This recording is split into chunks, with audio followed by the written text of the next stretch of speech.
Good evening, everyone. Welcome to the Newington Town Council regular meeting of Tuesday, October 10th, 2023. We are calling the meeting to order a little bit late this evening due to an executive session special meeting that happened earlier. So we'd like to call the meeting to order this evening at 7:16. If you would all please rise, if you're able, for the Pledge of Allegiance.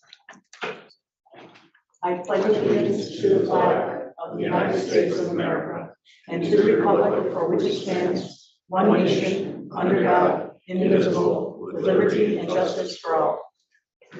Thank you, everyone. Next item this evening is our roll call. Deputy Draco. Here.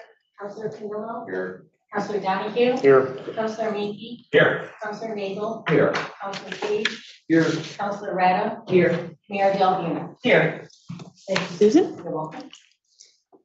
All right, we have a quorum. Next item this evening is the approval of the agenda. Are there any changes? If not, I would entertain a motion to approve as written. Just a question, were we gonna delete the October 15th, August 15th minutes? Did we see those or not? A We did few of the not. councilors went online on the town website and did not see the August 15th. The special meeting? The special meeting is listed, but no minutes were posted next to it. I posted them.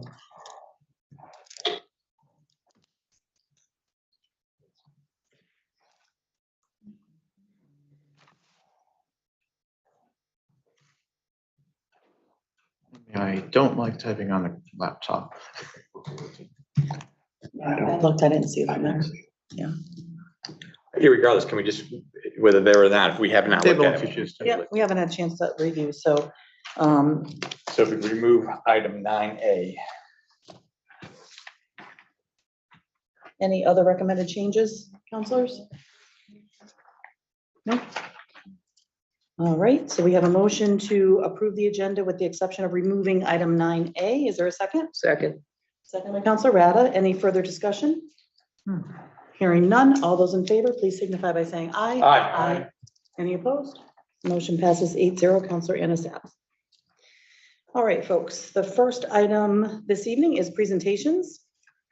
And I have the honor, first of all, I apologize, Mr. Hucka is not here this evening. He is very sick, so he's not Zooming in either. So I will be doing my very best to fill in for some of the items that he would normally handle if he were here. So the first item this evening is introduction of our interim police chief. Interim police department superintendent, Thomas Davern. Got it. Mr. Davern comes to us with a wealth of experience. I'll just highlight a few things, but if you'd like to come up and join us at the table, you can certainly highlight some other experiences of yours. Mr. Davern comes to us with 36 years of law enforcement experience. And just to highlight a few of the things that I noticed on his resume, he did about 4 years at the East Hartford PD, but also 27 years with the state police, 4 of those years serving as the colonel and commanding officer. So quite an impressive resume just for those few bullet points, but I'd like to turn it over to you and welcome you. Thank you. I appreciate the opportunity to serve the citizens of this community. I have done this interim assignment. This is my third go around. I was in East Hampton, in Wethersfield, and now, of course, Newington. It is day 4, so I'm still on my honeymoon period. I haven't caused any trouble yet, but I have found them to be a very professional operation. What I've observed so far with, I have no negative comments whatsoever. So thank you for this. And if you have any questions of me. We just very much appreciate you being here and helping us fill a gap while we are doing a search. Police Chief Clark did retire effective October 6th, so we're very fortunate to have you on board with us and helping us along the way. So thank you very much. Oh, my privilege. Thank you. One question. Where are you from? Where do you live? I live in Manchester. Okay, so you've been able to, I know it's only 4 days, but familiarize yourself because, Newington's doing first. We've got the Berlin Turnpike, and then we have some somewhat not developed areas. We've been able to ride around. I always grab one of the senior patrol officers at some point to show me his or her Newington. And I will be doing that. I did grow up in Hartford, so my parents, we all were always here shopping and things of that nature. So I'm familiar with the town and Okay, welcome. All right, we're all set. Thank you very much. And thanks for hanging around. I know you were here earlier. and we- All right. Next item this evening under presentations is an update by our town engineer on capital projects. And there he is. Welcome, Chris. Good evening, all. I had a big thing now, James told me, bullet points. Well, quick then. Start off with Robbins Maple Hill. As most of you are probably aware by now, it's paved, and that's a good thing. Line striping is scheduled for this week. Hopefully the weather doesn't mess that up for us. Also starting this week, and this will carry through until the project is finished, restorations and remaining work items such as any sidewalks that haven't already been completed. I believe all the curbing is done. I believe all the drainage is done. So it's just minor items remaining. There was a question directed at me regarding variations to the plan. And to my knowledge, the only things that we've changed where the mailbox turnout is at the Thompson Island, we've pulled that to the west a little bit to protect the tree that's there. Okay. I'm not sure why that tree was in the middle of the roadway initially, but we had a complaint from a citizen, so we moved it. And along that line, we redesigned the walk from Walsh to Main Street on the north side because the grades that were proposed for that would not have been beneficial to the homeowners. So we resurveyed it, we redesigned it in-house and modified it in time for them to make the changes. So these people don't have terrible driveways afterwards. Oh, Yeah, I don't know how that happened. I think it was just an oversight on the part of the designer because of the size of the project. A little area like that may not get noticed. I'm not saying if I were here, it would have been a better project, but it is now. And we added several trees to the two islands because we're running slightly ahead of the budget. In other words, we might actually come out of this, if not a break even for the project estimates, then we might even come in a little under. I hate coming in under because then you give grant money back. Our obligation is still our obligation. So if we save any money, it just goes back to the state. And we do anticipate a November completion. The only thing that might carry over would be any little items that can't be done because of winter weather. And that would be a springtime thing, like if the grass seed doesn't take, that sort of thing. If the trees don't make it through the winter, they would be replaced in the spring. A lot of interest in the Alumni Road project. I'm sure most of you are familiar with the big project that was designed. We've pivoted from that. It's not cost effective. We can't get that kind of grant money. So what we did do is we had a big discussion with CROG about what we can do, and they're on board with what we're going to change this into, which is a project a lot like the Maple Hill Robbins project that's just wrapping up now. So it's sidewalks, it's bike lanes, it's road surface repairs, and not doing the big intersection realignment and all of that sort of thing. And then sidewalks on the Alumni Road end up to Willard, I believe. So it'll be sidewalks on Willard, there'll be new asphalt, there'll be bike lanes put in with line striping, just like the Robbins Maple Hill project. That's what we think we're gonna be able to get done. is that gonna be a right-in only, right turn only into Alumni, right? That's the big change? Glad you reminded me, yes. That modification was started before I came in. Be honest with you, I think it's probably the best solution without having to do something where we take people's homes. I'm not a big fan of eminent domain if I don't have to use it. And this right in, right out was approved by OSTA, so it's already done. Our permit's been issued for that. We were going to do it with town forces, and now I'm looking at a contractor because the timeline is just not working out for us if we're going to do it before the winter shutdown. So with that said, yes, it'll be a right turn in, it'll be a right turn out, and that will get the gate opened. All right, and then the follow-on part of it is the project that's been stalled, and we'll get that hopefully into next year's construction program if I can hire my assistant town engineer before then. It's hard to do a survey by yourself. Remaining grants that we are picking the ball up on, urban action grants. You're probably aware of the 2 urban action grants, the Main Street Stoddard and the New Britain Avenue Maple Hill projects. We meaning myself and mostly Paul Dickinson.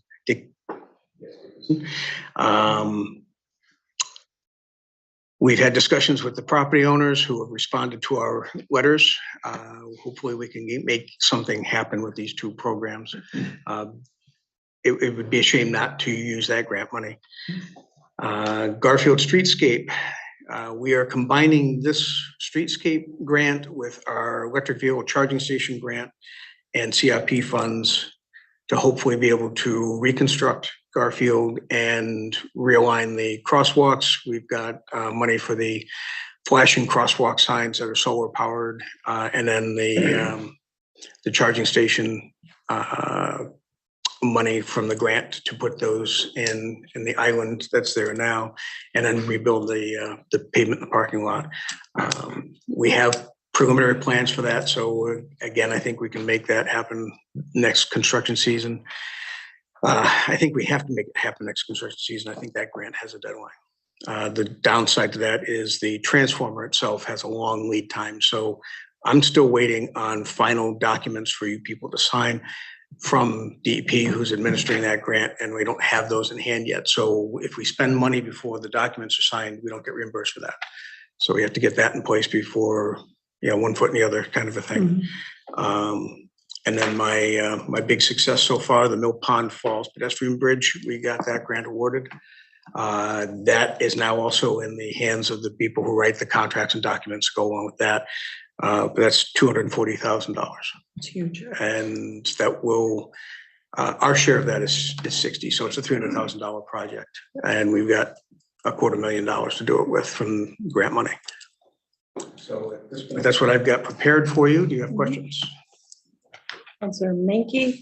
Yeah, just quickly, you're putting in charging stations where the parking lot, and there's that green that faces Mill Pond, right?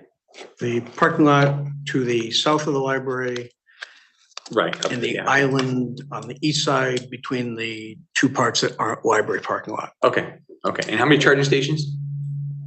We use 4, there's 2 structures, there's 2 stations on each one. Okay. And then a part of the grant money allows us to put pedestals in for future stations. Should we apply for another grant and try to put more units in, we'll have the wiring in place. That was one of the big discussions as to whether or not this was going to be a 400 or a 600 amp station. And we decided that we had to go a little more money and get the 600 amp, because if you put in for 400 and you decide you're going to go to 600, you have to replace all the wires and likely the conduit. So you wasted all that first effort. So Transformers tended. yeah, Okay. The wire sizes are bigger. I don't know. Everybody has a house, you know how that works, 20 gauge, 10 gauge, that kind of thing. So there's a big difference in wire size from a 400 amp to a 600 amp. And that's why it's worth spending a little extra money now To do it now, right? To expand it later. instead of replacing it all later, yes. Makes And sense. then we've already have the lights and the light bases that are supposed to go along with that project. They were purchased while Gary was still here. Okay. Thank you. Deputy Mayor Bedrego. Yeah, I have a few questions, but Camp Avenue, I know is an issue, and I talked to a couple of residents, and I did talk to the town manager, and I do believe he did indicate that there would be a neighborhood meeting. Yes, Tom and I and Paul have talked a lot about that. Okay. Let's say fact finding on the part of all of us new guys to figure out who really wanted to widen the road and who didn't. The way it looks now, if you read tea leaves, most people don't want to widen the road. There's just a very vocal minority that apparently do. I don't have all the facts on that. That's Tom's But regardless of whatever, there will be some kind of communication with the residents. Yes, we're trying to arrange a meeting place. Tom was working on that himself, so unfortunately he's not here tonight. I can't speak to that. Okay, and I just wanted to make sure that there was gonna be some, at least, even if some people are gonna be happy, some won't be happy, but at least if there's an explanation as to why we're doing what we're doing. And then just the second thing, the Mill Pond Bridge, which is wonderful. But that $60,000 is coming out of CIP. the CIP funds, okay. And will the design be similar? I mean, I'd hate to see some kind of. Did you not get something in your packet? No. Send me that one. I didn't send you that one? My apologies. Yes, the design of it is, the preliminary design is a very close match. It's a prefabricated unit. In other words, it'll be delivered on site, ready to be installed. The biggest engineering question I have right now, and I've had this discussion with the structural engineer I'm using, is to whether or not the abutments that are there can be reutilized. And there'll be some follow-on measurements and photographs. In fact, I'm planning on doing them tomorrow morning, once Clay's people clear the poison ivy away. Suffered that enough in my life. I don't want any more. There's a lot of poison over there. So with that and some discussion about how we're going to determine if that concrete is solid enough, there's methodologies for that. No, I'm glad that it's gonna relatively retain its charm. And also, and I know you're very careful, whatever, but as long as I'd hate to see like some blasting or something done in a false crumble. But We're not planning on any blasting. Unfortunately, some of the trees will have to be removed. And the reason for that is you can't swing the old structure out and bring the new one in without clearing one side or the other of the approach to it. So we're gonna have to take some of the trees down along there just to be able to make the crane swing. The plan currently, a contractor friend of mine who met me out on the site a month or so ago said if it was up to him, he would take an area to the south of the bridge, he would put down his planking, he'd put his 90-ton crane on it. This is a 10,000-pound structure, so it's a little bit of an overkill. But the reason why such a large crane is, if you know anything about these things, the farther out the arm goes on the crane, the farther away from that 90-ton limit you get. So if he has to reach out far with that crane in order to swing it to get to where it needs to go, you need a big enough crane to handle that when the arm is out. And so that would be how he would handle it. And it sounds like a pretty solid plan to me. so in the event that there is this a little bit of clear cutting, I would imagine that Parks and Rec at some point would be replacing the trees if they're able to. or something. Well, I don't want to speak for Parks and Rec. That's Well, too we can talk too far down the road. about that. And obviously by the time we get ready to do this, before we actually have it fabricated, there'll be a discussion on what colors you prefer, that kind of thing. I mean, the least costly would be a galvanized steel, but that's probably not the attractive look you're looking for. So some sort of a powder coating or something like that would be an answer to that. There's all kinds of interesting finishes. If you look at some of the DOT websites for, say, for instance, the Federal Local Bridge Program, which I used to work in, and some of the demonstration bridges on their webpage, you can see some of the different colors that are available. Thank you. So, Counselor Page? Thanks, Mayor. Just three questions. One is, you mentioned trees, which I think we're all happy about when we see construction or road work being done. And then there's the mention that we can replace some trees. I know folks I've talked to not only are very happy about the road work that's being done on Robbins, but they're also concerned about replacing some of the trees. Some folks have mentioned to me along Main and Robbins, where understandably, because of the safety concerns and realigning that intersection, we've had to lose some grass and some trees. Will there be, did you say trees going on that section too? I Excellent. believe 7 is the number. That's great. Okay, And 2 of those are from the surplus we're running at the moment. okay. Our Tectonic is our consulting engineering firm on that. They're handling the day-to-day supervision. And our direct contact, Jeff, is a big fan of something called a purple elm, if I remember right. Now, I know nothing about trees. I can tell one when I walk into it. But aside from that, I'm really pretty ignorant on that, which is a shame. As a surveyor, I should know my trees, but I don't. I've always had the good fortune of having the other half of my crew know a tree type when they see it. So I never had to worry about it. But he says this is a beautiful tree. It's his personal favorite. So we want to add 2 of those. They're a little pricey, but right now we still have that surplus to work with.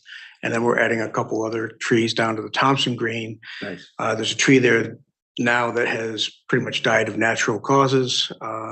We had Steve Tofel go look at it and he said, no way to save that.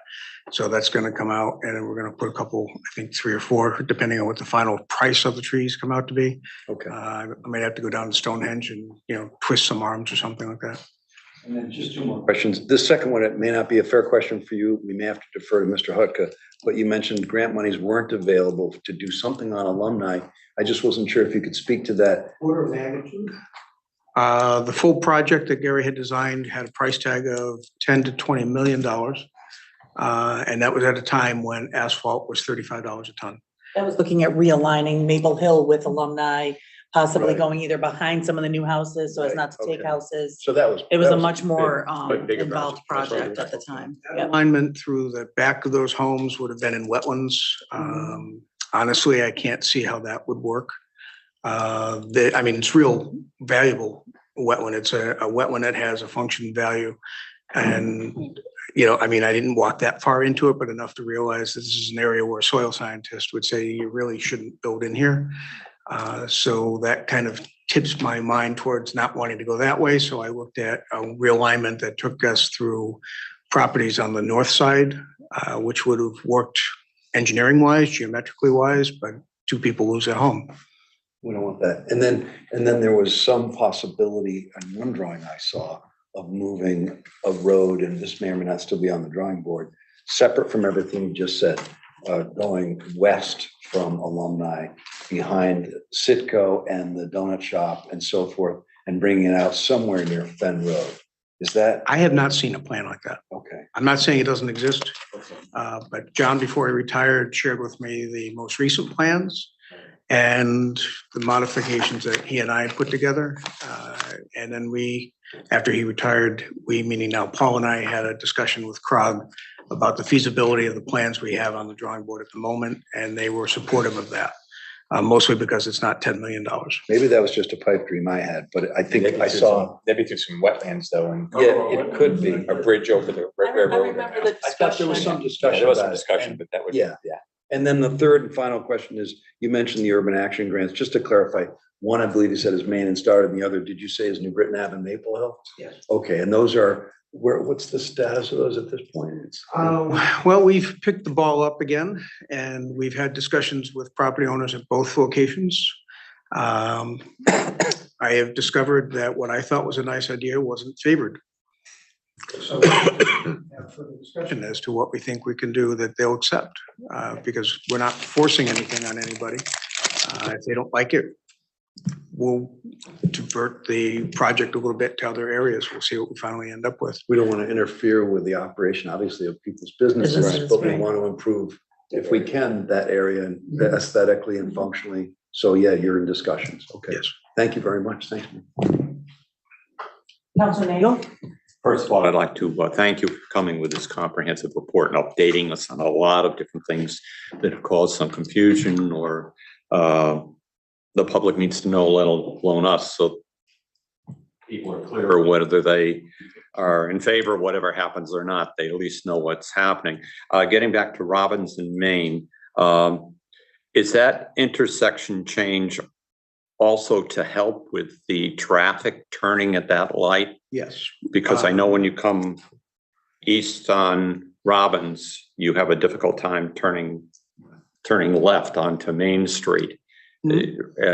Somehow that is going to kind of correct that to some extent. The physical change is the southbound turning lane at the island. If you are eastbound going towards the Berlin Turnpike, we've added a lane. And that lane is to, if I remember correctly, that intersection was a left turn lane and a straight and a right. So now you'll have a left, right, and a straight. Yeah. The traffic signal itself is being adjusted by DOT to accommodate for the turning movements. As far as how specific that's going to work, I'll let you know after I've gone through it a few times. I've seen these plans. Traffic plans are always kind of voodoo to me. I don't know where those guys go to school, but they didn't go to school with me. My background is construction, not traffic, so I'm a little. Okay, that's why I kind of hesitated when I told you that, if indeed it includes that as well. I know you gave us a lot of different things, and some of it went piled up, and you may have said what I'm asking you, but if you repeat it again, the Maple Hill section that is from Cedar to Robbins, is there a timeline for that to be repaved, or is there any clarification about bike lanes, whatever? You may have mentioned some of this, That's- but could you? Yep, that's part of the grant money that was awarded but not authorized. In other words, the money's earmarked for us, and we need to do something with that. And that's the Alumni Road project I referred to earlier. It's not just the right turn right, right in, right out island. That would be a very small component of it. But it's the whole mill and overlay or reconstruction of that part of Maple Hill and Alumni and sidewalks to fill in the sidewalk gaps, as well as new sidewalk along the east side of Alumni all the way up to Willard. So you haven't gotten to the point where you can literally say this project is ready to go, and some kind of framework for all of us, especially those who travel on that road and live on that road, as to when it might be completed? Optimistically, it would be next construction season, and if not, it would be the following. And what is the process at the moment is we have to update the scope. In other words, our grant was authorized through CROG. So CROG is the gatekeeper of the grant that comes through that program, the lot SIP program. And so we've met with them informally, got their consensus. We have to do an updated cost estimate. We also have to rewrite the scope to match the plans that I presented to them. When that scope and cost estimate are completed, we sit down with them again. They take it formally to their committee. The committee says, yes, we like the new scope, or we don't. If they don't, I'm back to the drawing board. We do it again until we get something that will pass the committee. But I'm optimistic this current plan will. Okay, that at least clarifies why it's taking so long for that section, that it's not desire to want to do it. It's from what you've explained that's making the process go on. Rob Hillman would love for me to find him money for that, yeah. Yeah, I'm on the representative for the town on CROG, so I do understand some of the implications in the section you were talking about, that I'm on the policy board for the town board. It comes at the very end of the line. And usually those projects at the end of the line are agreed to, but it's the process getting to there that is holding things up. So we're talking about pie in the sky, a year and a half before, if it's all approved, it getting started. Is that right? Yes. Okay. I believe we have enough physical survey to be able to turn the plans I've got into construction plans. I have to make the excuse, I do spend an awful lot of time chasing drainage problems these days. Yeah, and I'm a one-man band these days, so it gets difficult to find the time to sit down and do the cost estimate when I'm running around to people's yards, like the 3 meetings I have tomorrow morning, to discuss their backyards being wet. It's a necessity. It's an essential part of the job. I understand that, but you know, I need to replace John quick. I'm sure we appreciate that as well. Just as soon have John back, but that being said. Thank you. Deputy Mayor Madrico? Actually, this was a segue. I was just going to ask you, in the past 2 or 3 weekends, I mean, many of us have experienced with the rain, and personally, I think that, you know, these 100-year storms are going to be coming quite more frequently than we're used to. Have you seen any significant drainage issues in the town the past couple of weeks that you feel will need to be addressed within the next year or 2? Or We have to on your address wish list? all of them. We have problems with Main and Walsh. We have problems with, let me think. Well, okay, I'll put it to you this way. Millbrook, Piper Brook, Webster Brook. And along those lines, a number of things have been happening that I didn't have on my list tonight because that's what you're interested in. But we have applied for a very substantial Army Corps of Engineers grant to study the town's drainage problems. 90% of our watershed starts on those three brooks. All right, that's 90% of Newington is drained by those three brooks, and Mill goes into Piper, so it's essentially the same water body. This grant, if approved, and it might be a little while before we hear anything more, but we've had a teleconference with Senator Blumenthal's office. They're the administrator of the grant. Army Corps will do it. Congress is the grant holder, like CROG is for LOTSIP. And they seem to be supportive of the idea. Army Corps is supportive of the idea. We've spoken with them, and they're on board with the general concept of it. But this is very early in the process. If we get this, it's going to become a regional thing. It's too large a grant for Newington to manage. It's potentially a $500 million grant, and I can't spend that in my lifetime. So along those lines, we've met with Rep. Turco and Ropes in New Britain at, fortunately for me, Alvarium Brewery, because they have a big flooding problem and they're trying to solve it, and it's all part of the Webster Brook Drainage Basin. And part of that meeting, we disclosed that we had applied for this grant, and so this could turn into a multi-jurisdictional grant, which would be better for us because that way DEP or somebody much bigger than me has horsepower, can get things done. For instance, one of the biggest problems on that Webster Brook area is the railroad. And so if I was to call Amtrak and say, I want to talk to you about your railroad, they're going to say, Newington. Where's Newington? You know, I don't have that kind of pull, but Blumenthal's office does. So that's why we went that route with that.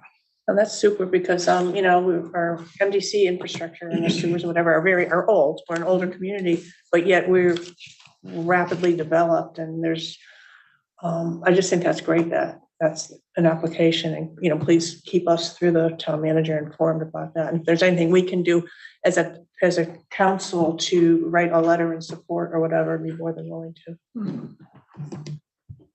Counselor Mankey? Yeah, just one quick, it's not a question, it's an observation. I drive by Robbins in Maine daily. And I'm just impressed with the way the work is progressing. It seemed like it stalled there for a while, but then of course we got delayed with rain, so it stalled because of the rain, I'm sure. But And even Frontier, I have to share, Frontier has been slow to respond. But it seems like it's moving progress now, and even though that's a major corridor in town, I think the traffic disruption was minimal. Yeah. And I appreciate the fact that they were able to do that, you know, and it just like I drove by there today, and they're actually putting the guides for the line, so the line striping should happen by the weekend. Well, certainly that could happen Saturday and Sunday when we're going to get hit more snow, more rain. Button that, because the last thing I want to do is spend the winter with traffic cones down the middle of the road, Right, exactly. Yeah. because then we're going to be playing, you know, shuffleboard Can't with pick up traffic cones all yeah, 'cause winter. I did notice when I went by the other day, there were some cones here and some over there and some here. So, Yeah. thank you. Counselor Rada? Yes, thank you. You may have answered my question, but ask it anyway. Timelines, general, not specific dates, I know, for the Garfield reconstruction and realignment and for the bridge at Mill Pond Falls. The bridge is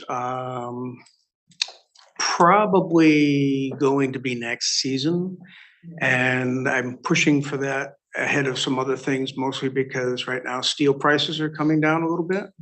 So if I can get that ordered and manufactured earlier than later, obviously world events drive a lot of those costs, and I have no control of that. But if I can get this thing made and delivered to us in next season, it'll go up next season. Asphalt is going to be driven by oil prices, so it's a, you know, luck of the draw what day you order it. So any of the road paving projects are going to be dictated by, again, other factors, what's going on in the mercantile exchange and things like that, that I can't help. So I don't trade crude oil for a living, so I can't see that being helpful. But so Mill Falls, I expect to be next season. The alumni Maple Hill could be next season. It depends on getting the scope of work approved through CROG, like I mentioned. The Garfield Streetscape, Paul is working real hard on sorting out the details of that grant to find out what documentation we still need to execute before we can go ahead and start actually getting construction plans ready. We're pretty close. We do have draft plans, but that's not the same thing as having construction documents. And that's the next step of that once we get to that point. So that could also be next year. Thank you.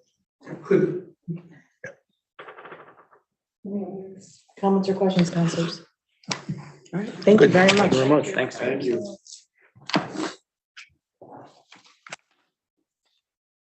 Next item this evening is public participation. Any member of the public is welcome to either come forward at the table or on Zoom. We do ask that you limit your comments to 3 minutes and that you state your name and address for the record. And we welcome you. Welcome, Dr. Kelly. Thank you for making this time possible. I gave a handout to everyone, and my name is Stuart Kelly. I live at 641 Willard Avenue, and I've spent a quarter of my life, 15 years here in town now, and I'm someone who lives, works, and invests in Newington, and I've invested in these 3 houses in front of the high school, and so I get to watch what happens to the cemetery. I sometimes feel like I'm the guardian of the cemetery because I live there and I watch over it, and I have people who have been trying to improve this area, and our goal has always been to improve the town, and I put my money into that area to fix it up. And I just want to say welcome to the town manager, Thomas Hutka. I had a pleasure of meeting him on Friday to talk about the cemetery because that's where everyone comes to rest in peace. And I want to let him know that the cemetery is very much a sanctuary to so many people in the town, and they like to see it always going uphill. And so if something's going downhill, it concerns me. And as a property owner, but as someone who I take care of a lot of these patients who finally rest in that cemetery. And so he is someone who will appoint a sexton of the cemetery, a guardian of the cemeteries. And I hope that he will appoint someone who will be someone who can properly administer the true town ordinances that guard that cemetery. And I appreciate Mayor Beth, during your administration, you actually, with the help of the great Keith Chapman, milled that entire parking area and the roadway around the cemetery and put new asphalt down. I worked with the Parks and Rec Committee, and I tried to suggest ways, and they followed through on some beautification areas in the cemetery, and that improved it. However, I have been talking about this for 2 years with the Parks and Rec Department about a fence. And I looked at the bylaws, and I come here realizing that there are laws to protect the cemetery, and we have to always respect the cemetery as a cemetery. Even though it's town land, it's a cemetery, and it follows the town ordinances, and we have to follow those, even if it may be convenient to do things otherwise. A hole was made in that fence, and they didn't obtain a permit to do it. Maybe they didn't think anybody would care. I do care. No consultation with the town engineer that would make what is basically an illegal driveway into the Newington High School faculty parking lot over by that blue memorial building should be discussed before. It was just done without any consultation, no public discussion in the planning and zoning department. And nobody made any consideration for the town employees who bring their equipment through there. So we can't use the cemetery as a staging area for sporting events at the high school because it disrupts the sanctuary. And vandalism at Clement Lemire Park was in the news recently, and we don't want an open gate there to allow students to come in and potentially vandalize that place.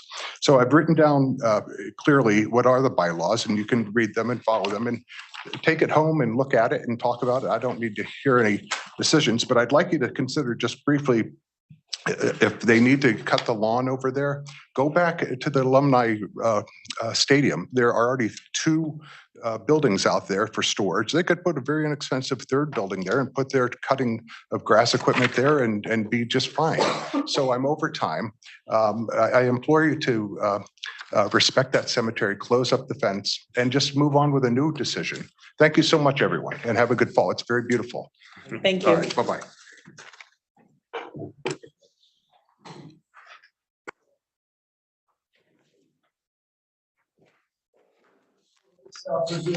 Camp Avenue. I'm not sure exactly what he was discussing about the cemetery, but if there is any open access ways other than the front entrance, it should be closed up immediately and that shouldn't be open. I don't know what any discussion of that is about, or the alumni project, is this due to the new housing that is on Cedar Street? Is that why we're reconfiguring? We don't engage in a back and forth, but we can, if you pose questions during our remarks, we can certainly try to answer what we can. Okay, I'm just curious. I mean, I'm sure it's all part of the grants and a lot of road works going on in the town, and I'm happy to see that. And you know, Camp Ave, I've lived there for 16 years, and since I've moved there, it's always been an issue with the parking on both sides of the street. And then I had children. Then I watched the children across the street, everyone playing in the road, and it's a cut-through street, and everyone knows that. We decided to make no parking on one side. Whoever made that decision, it definitely made the street more dangerous. Just the other day, I took a picture of a woman walking up the street with her carriage, and I have it on my phone if you'd like to see. And her 5-year-old son was in front of her on a scooter. Now, cars are parked on this side of the street where she cannot walk, and she's got to walk into oncoming traffic. And it's scary. I'm looking out my front door saying, oh my God, some kid could come flying over the road on his phone. And she has not a chance. A woman just moved from across the street, I think because of that reason. And the road was supposed to get paved 4 years ago. We came up with, it's not, we're not gonna pave it. The road's not wide enough. What are we gonna do? And now we've done nothing. It's more dangerous. I came a couple years ago to speak about this, and it was dangerous then. I called to get speed bumps, and it's against, the town manager told me then that it's a liability for the town. I think it's more of a liability for the town to have the no parking signs on one side. God forbid this lady's kid gets ran over and we're in this dispute here. We have all of this stuff going on in town here, roadways being repaved. The telephone poles are already where they have to be. The catch basins are where they have to be. I mean, if I use the machine from the town, I could do it when I get home from work and widen the road myself, and we already own paving it. I mean, this isn't a big project. There's one retaining wall that needs to be moved. It's not that big a deal. I don't even know why I'm here talking about it. It's like, and Just because you're 30 seconds yeah, over, I do have to well, ask you. I'm gonna let the next speaker come because the town engineer said that everyone on the street doesn't seem to be on board with it. We have a petition here with almost 90% of the people saying that it needs to be widened. I don't know what else we have to do to, you know, I mean. Out of respect for everyone, though, I do need to hold you to the same rules as everyone. I Yeah, went over, I'm sorry. thank you. Come up. Oh, the petition, yes. Took my thunder away.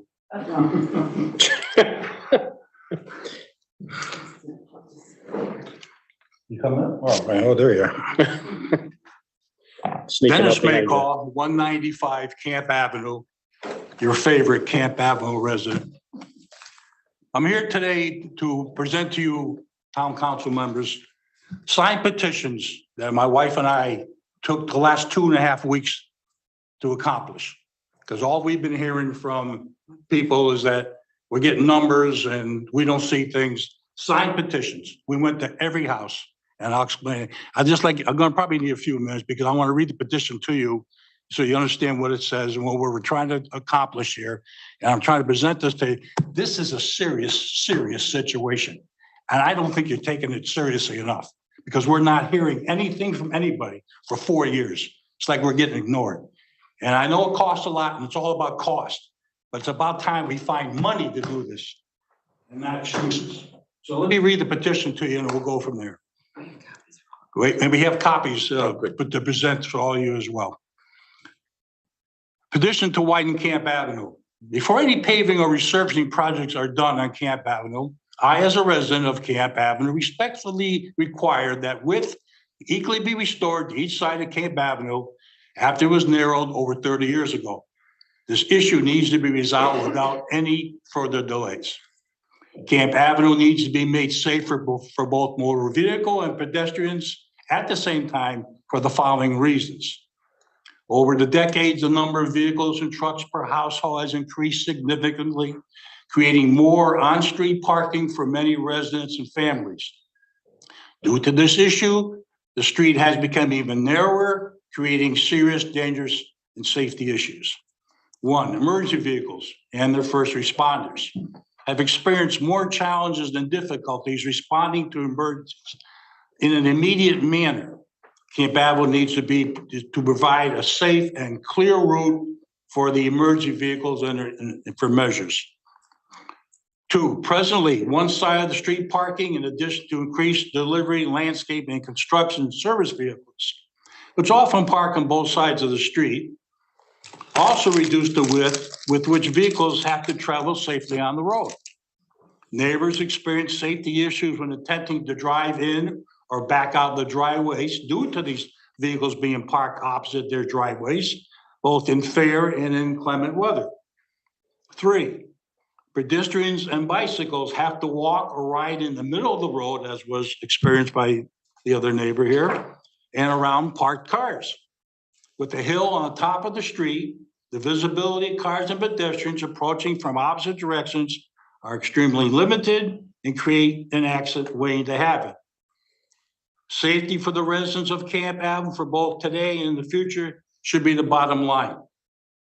The neighbor would put his address on here, print his name, sign it, and agree or oppose. You will have copies of this. As of October 10th, the following are the signed opinions and numerical results of the Camp Avenue residents regarding a petition to widen Camp Avenue. I'd like to question the engineer and ask him where he got his survey from that majority of the people of that street wanted not to be widened. If he got it from the old town manager, I can tell you those are misleading figures. I will tell you exactly here what we come up with. I do have to hold you to the same rules. You are 40 seconds over, so I'm just asking that you wrap it up. This Thank is so you. important. It is, I agree. I won't come back here again. No, you're welcome to come back No, I anytime. don't think that. Anytime. You're welcome to come back. To our knowledge, there were 86 houses on Camp Avenue. We visited or left petitions on 86 houses through the months of September and October. We received 64 addressed and signed petitions, returned with a total of 73 signatures. More than one person in the house, husband and wife, wanted to sign the petition. We did not receive any responses from about 25 houses after several attempts to make personal contacts and orderly petitions in the mailbox, along with a follow-up letter. Some had we had about 6 returned to us. Some of the reasons for lack of response were death of residents or vacated houses or rental people. That's another problem I want to bring up to you about that. The petition results are as follows. 66 residents signed an agreement to restore the full width of Camp Avenue. 91% of the residents on the street want this widened back to the original width. 6 residents signed to oppose. 6, not 25. I don't know where these numbers come from. 6 say, we don't care, we don't want to widen. 2.5%. 1 resident signed with a comment, depending on the plan. I don't know what that means. So 6.5% of the neighborhood did not respond. I think that's a pretty fair. Well, what's going on in Camp Avenue? Problem I hear from now, I'm sorry, I just have to say this. All right, I know you have rules. Rules are quiet us down, I know. I have to be equal to everybody. That's the problem. Give them all 10 minutes, please. We know the problem is money. That's all I'm hearing. Oh, it's so expensive. We can't afford it. Your job as council people now is to find the money. Work with the state, get bonding. I know when this building was built, you were short $2.5 million. They found that money. Right? You found that money. Let's find the answer is get the money. Find how we can do it. 4 years is a long time to just you keep pushing it away, forget about it, like it's gonna go away. It can't go away. This is as important as all these street projects you got going on right now. This is more than that. It's people's lives on the line. Really, this is how it means to me. This gotta be addressed. This gotta be done. Not 1 foot here, 2 foot over there. No pole's gotta be moved. I measured today, the width is 28 feet. That's what you gotta widen it to. So I thank you. I'm sorry I went so long, but I appreciate it. I'm gonna give this up to him and have him, you all have a share it. Thank you. Thank you. My name is Janet Mayall, and I live at 195 Camp Avenue. And I've lived there for 49 years. I've spoken here before while sitting before you at a town council meeting. And I've also spoken to several of you personally on a few occasions regarding our ongoing Camp Avenue safety issues and how they have become exacerbated as the time has gone on. Because my passion for this widening of Camp Avenue issue has remained forefront in my life and has even continued to grow, it really became my mission an unexpected pleasure to recently survey and petition our neighborhood once again after almost 2 years. Some residents remembered both my husband Dennis's, a couple of our neighbors, and my previous visits, while other newer neighbors were newly informed of our street safety concerns brought before you a while ago.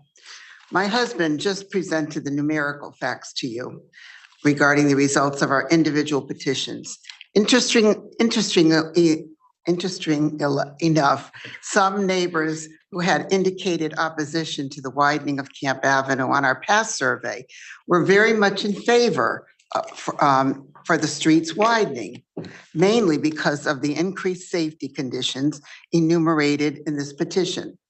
Some residents also shared more personal concerns with me depending upon their home's location on the street. Specifically, the hill on Camp Avenue between Willard and Lloyd presents a clear and present danger to both drivers and pedestrians, especially when vehicles are coming in opposite directions and come face to face with one another in the same lane. It is these types of concerns which were shared with me during many visits of at least 15 to 20 minutes on average with each neighbor.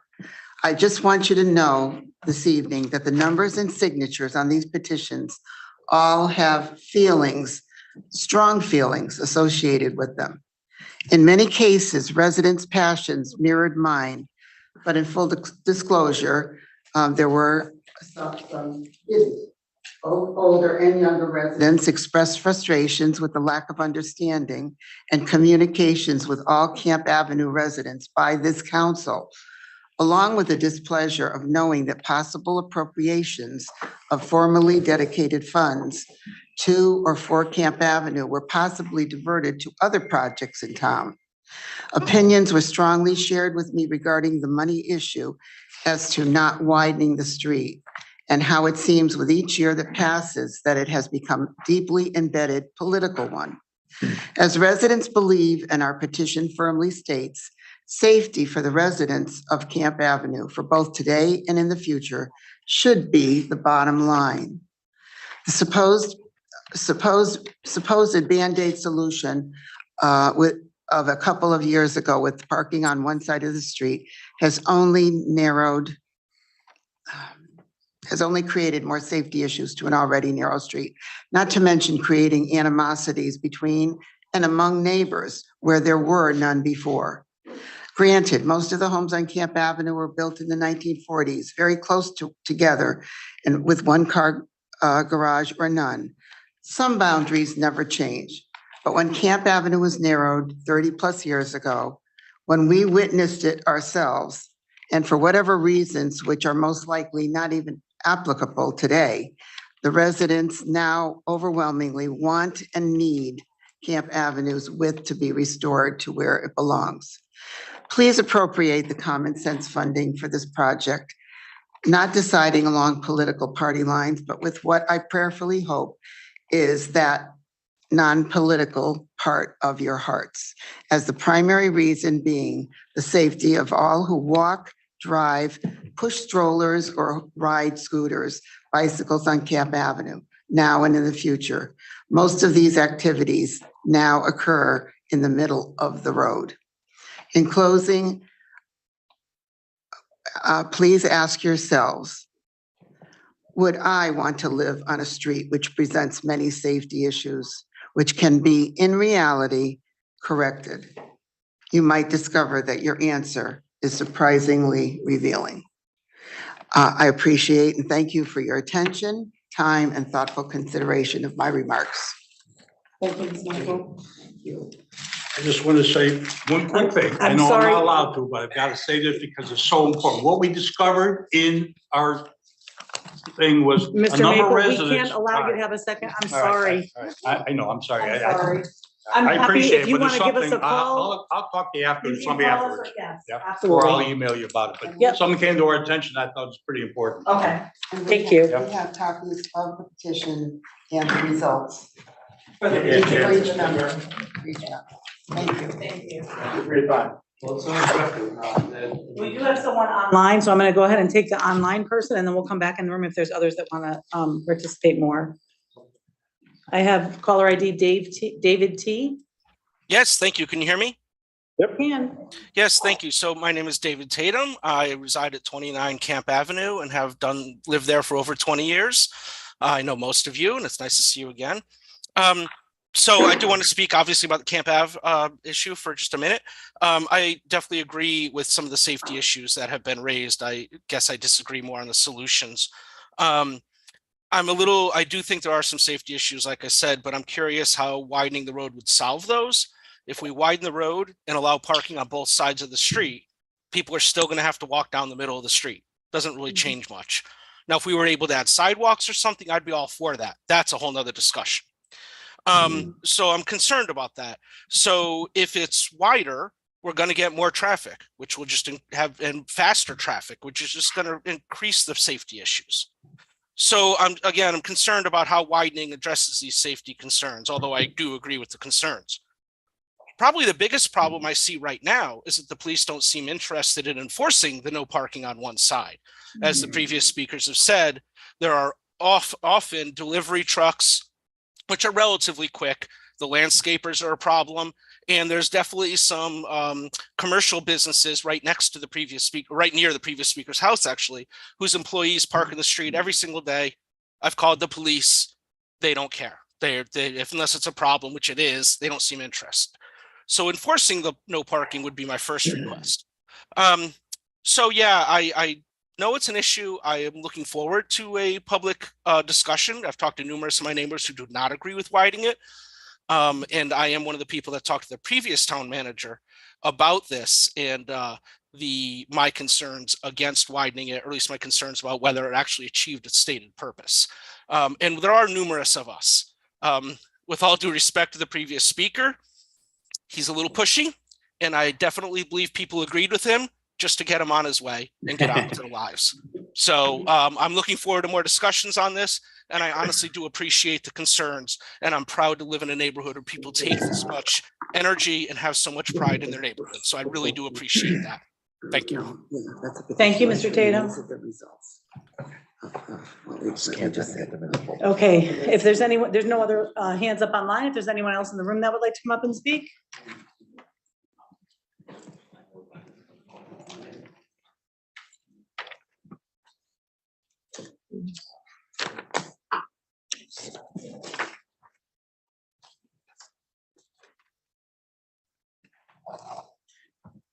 Welcome, Ms. Lyons. In person.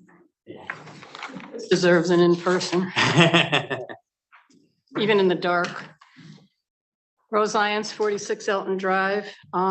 Before I go through my list here, the first question I had is if someone could explain to me what an interim police department superintendent's responsibilities are. I looked through the charter to try and see if I could find something, and as much as I don't like that website, I tried, but I still couldn't find it. So if somebody could just enlighten me so I could understand exactly what his duties will be until we get a police chief. I'm still waiting for the ethics committee to meet. I'm almost tempted to call a couple of the members and ask them to call for a meeting. The number one complaint I thought that I heard from the residents was the website. I don't know what's being done to address that, if anything. I'd like to know if there's any plans to maybe get some new kind of whatever thought into how it can be improved. There's so many people on Facebook shooting out questions. And I get it. I understand now. I used to hate it, but I get it because you can't get the answers. I have been coming to these meetings, I don't know how many times, pleading for Millbrook, Piperbrook. Yeah. Now thank you, Councilor Bedrejko, for mentioning it. If you hadn't asked about it, I don't think it would have been brought out tonight that there is a possibility of the grant. Whether we get 500 million or not, I doubt. But in any case, the sidewalks from Main Street by the transfer station to the Berlin Turnpike. I didn't hear anything mentioned about that. Gary was working on that. And again, it's something that we've had town engineers, and I was talking to the town engineer that's present now, or was our current one, and there were 5 before him that I've gone through that he said that there's 5 prior to him. And there's all these little projects in town that there seems to be no coercion there. I mean, it's not solid as to what's going on. I don't get it. Studies get done and nothing gets done. But anyway, Garfield Street, I've been listening to that. Alumni Road in 1998. My daughter graduated from Newington High School, and one of her classmates' moms worked for DOT, and they said that would be, she said, oh, don't worry about it. It's going to be all taken care of. It's still not taken care of. I have not heard of any informational meetings, and what came out here tonight, I'm still not clear. Is it just right in, right out, no left turn, or is Maple Hill all part of the big CROG grant? I didn't even know there was a CROG grant.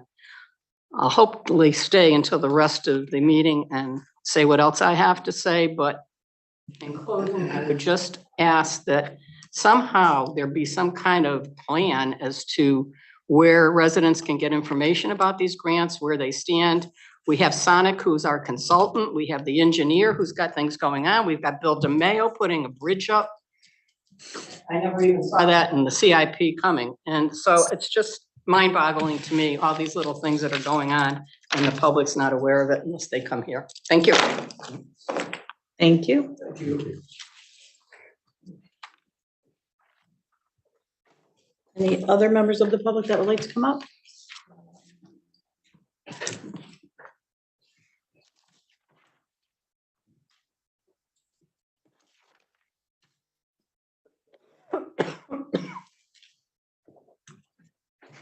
No, thank you.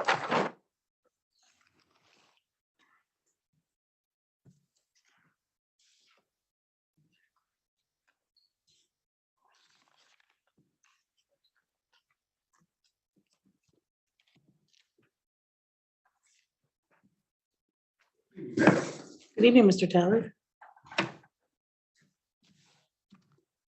Bob Tallard. Let's see, I don't know where to start, Mayor. You did fire the chief, you did fire the deputy chief, Mayall. I know both of them. Let's see.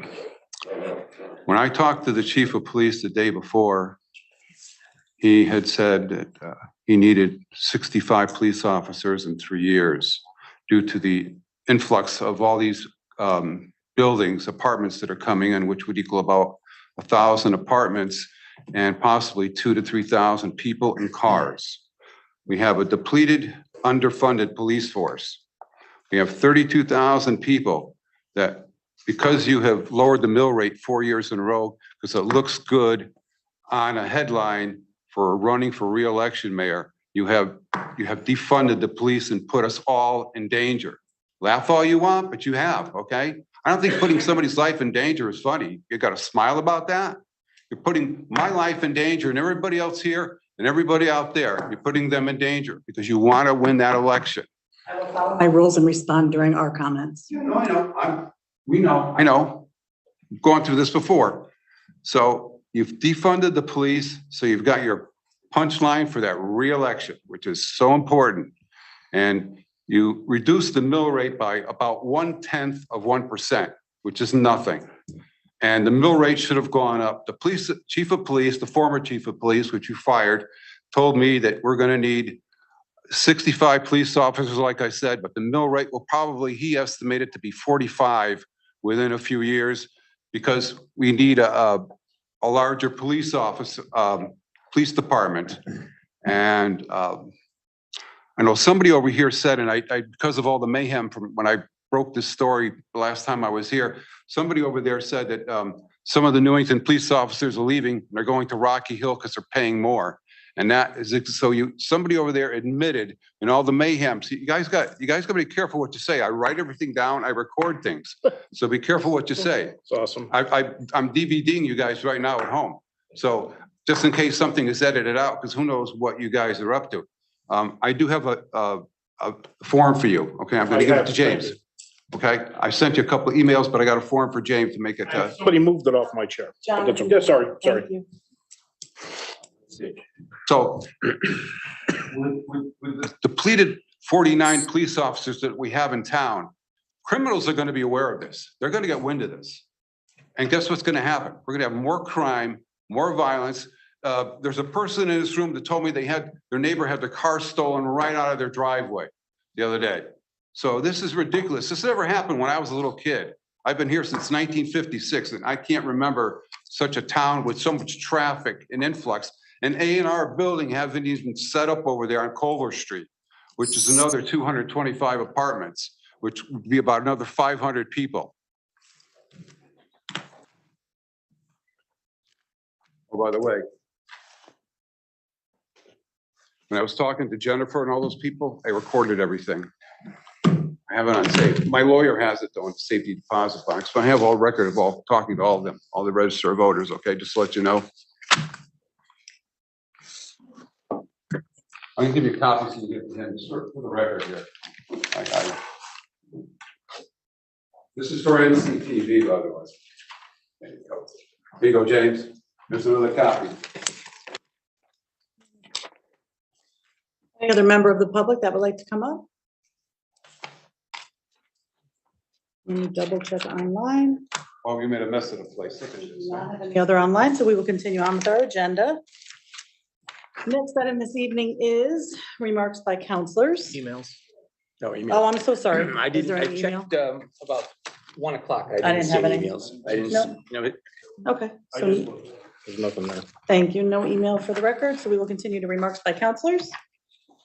I will hold my remarks. I see Counselor Mankey has his hand up already. Counselor Mankey? Just a quick response. I never have ever in my life voted to fund the police department, and I never would ever vote to fund the police department. Just continue your comments. We don't engage. In the last budget, we increased the officers by 1, and we provided police vehicles as requested by the chief. You need to follow. the No, rules. no. I haven't- We're gonna maintain our decorum because we are in control of that. So we just want to make that point. The vacancies in the police department are due to lack of candidates, and then the time it takes them to get to the academy to be trained. I also have lived here in town since 1956, and I have noticed that when I lived here before, I could play in the brook, and we could fish and we could catch crayfish, but times have changed. There's more traffic goes through this town than when I was here in 1956. In 1956, I could go out in the morning, go play in the hayfield next door and come back, and my parents didn't have to worry about me. This is a whole different world, unfortunately, for all of us, I think. And we're kind of stuck with it. There is more traffic here in town than I have ever seen in my life, on side streets, on main streets, on my street, on our streets. So I think this is unfortunately the way of the world. I don't like it, but That's why the widening thing should. No, again, I I'm have the sorry. floor. That's all. Counselor Rada? Yes, two comments. One, and I want to pronounce your name correctly, Mr. Rizzuti. Thank you. I also have concerns regarding speed bumps. I've been hearing from residents over the past couple of years and just wanted to say that I have raised that issue with the new town manager. There are a variety, I've come to learn, a variety of ways that they sizes and shapes and ones that can actually be removed, because one of the concerns from what I've been told is with plowing, the plow hits and it creates sends the plow driver flying.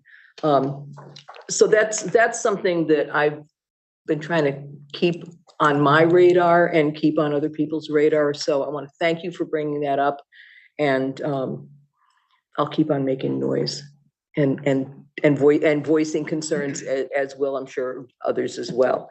And I will say again what I've said before for those of you who have spoken, and I think maybe a couple of people that have left, and the person online.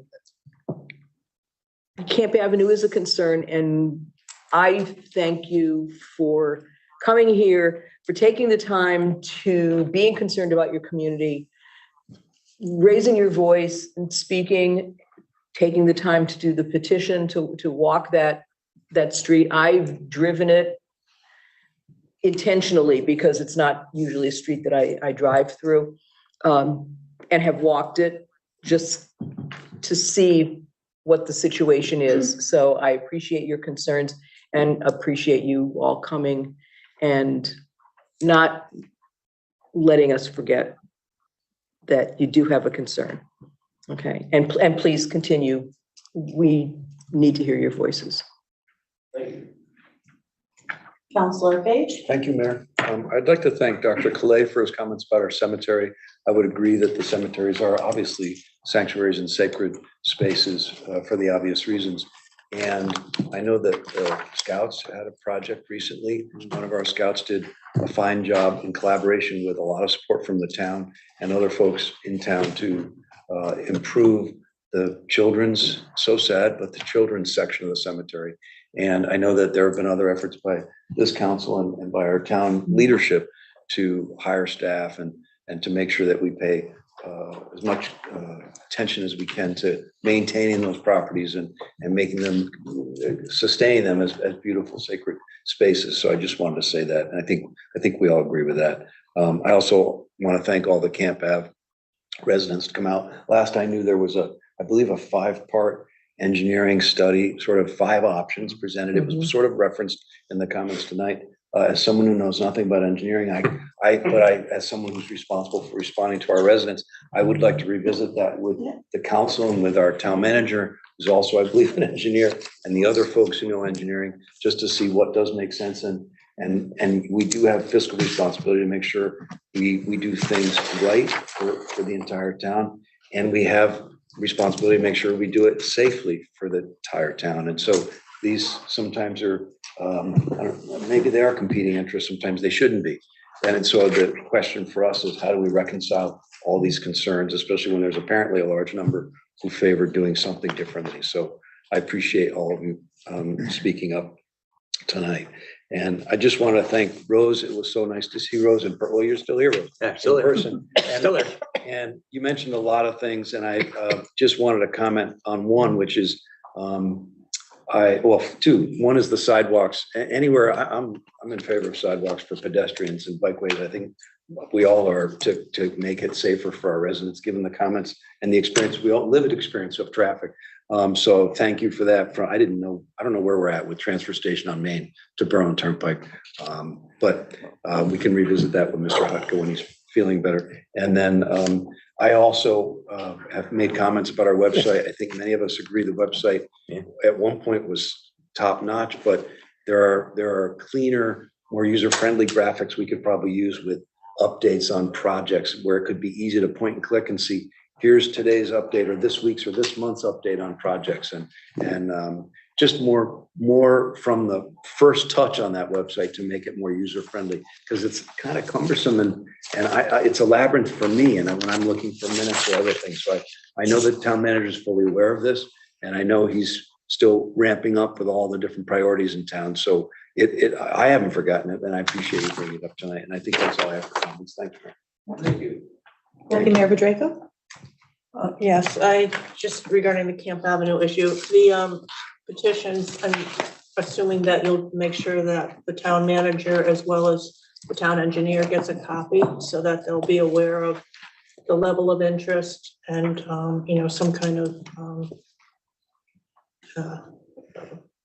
non-scientific, but scientific feeling of the neighborhood. And then they could use that once they need to do some further communication with gathering, hopefully some kind of meeting.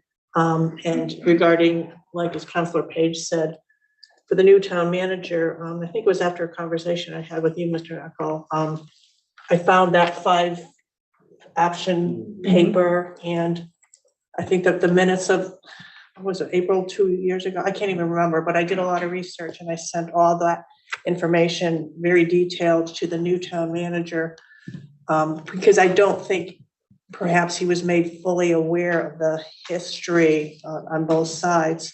So, in fact, after he got that, he kind of said, oh, well, so I think he has at least an awareness of the fact that there are issues, there are options.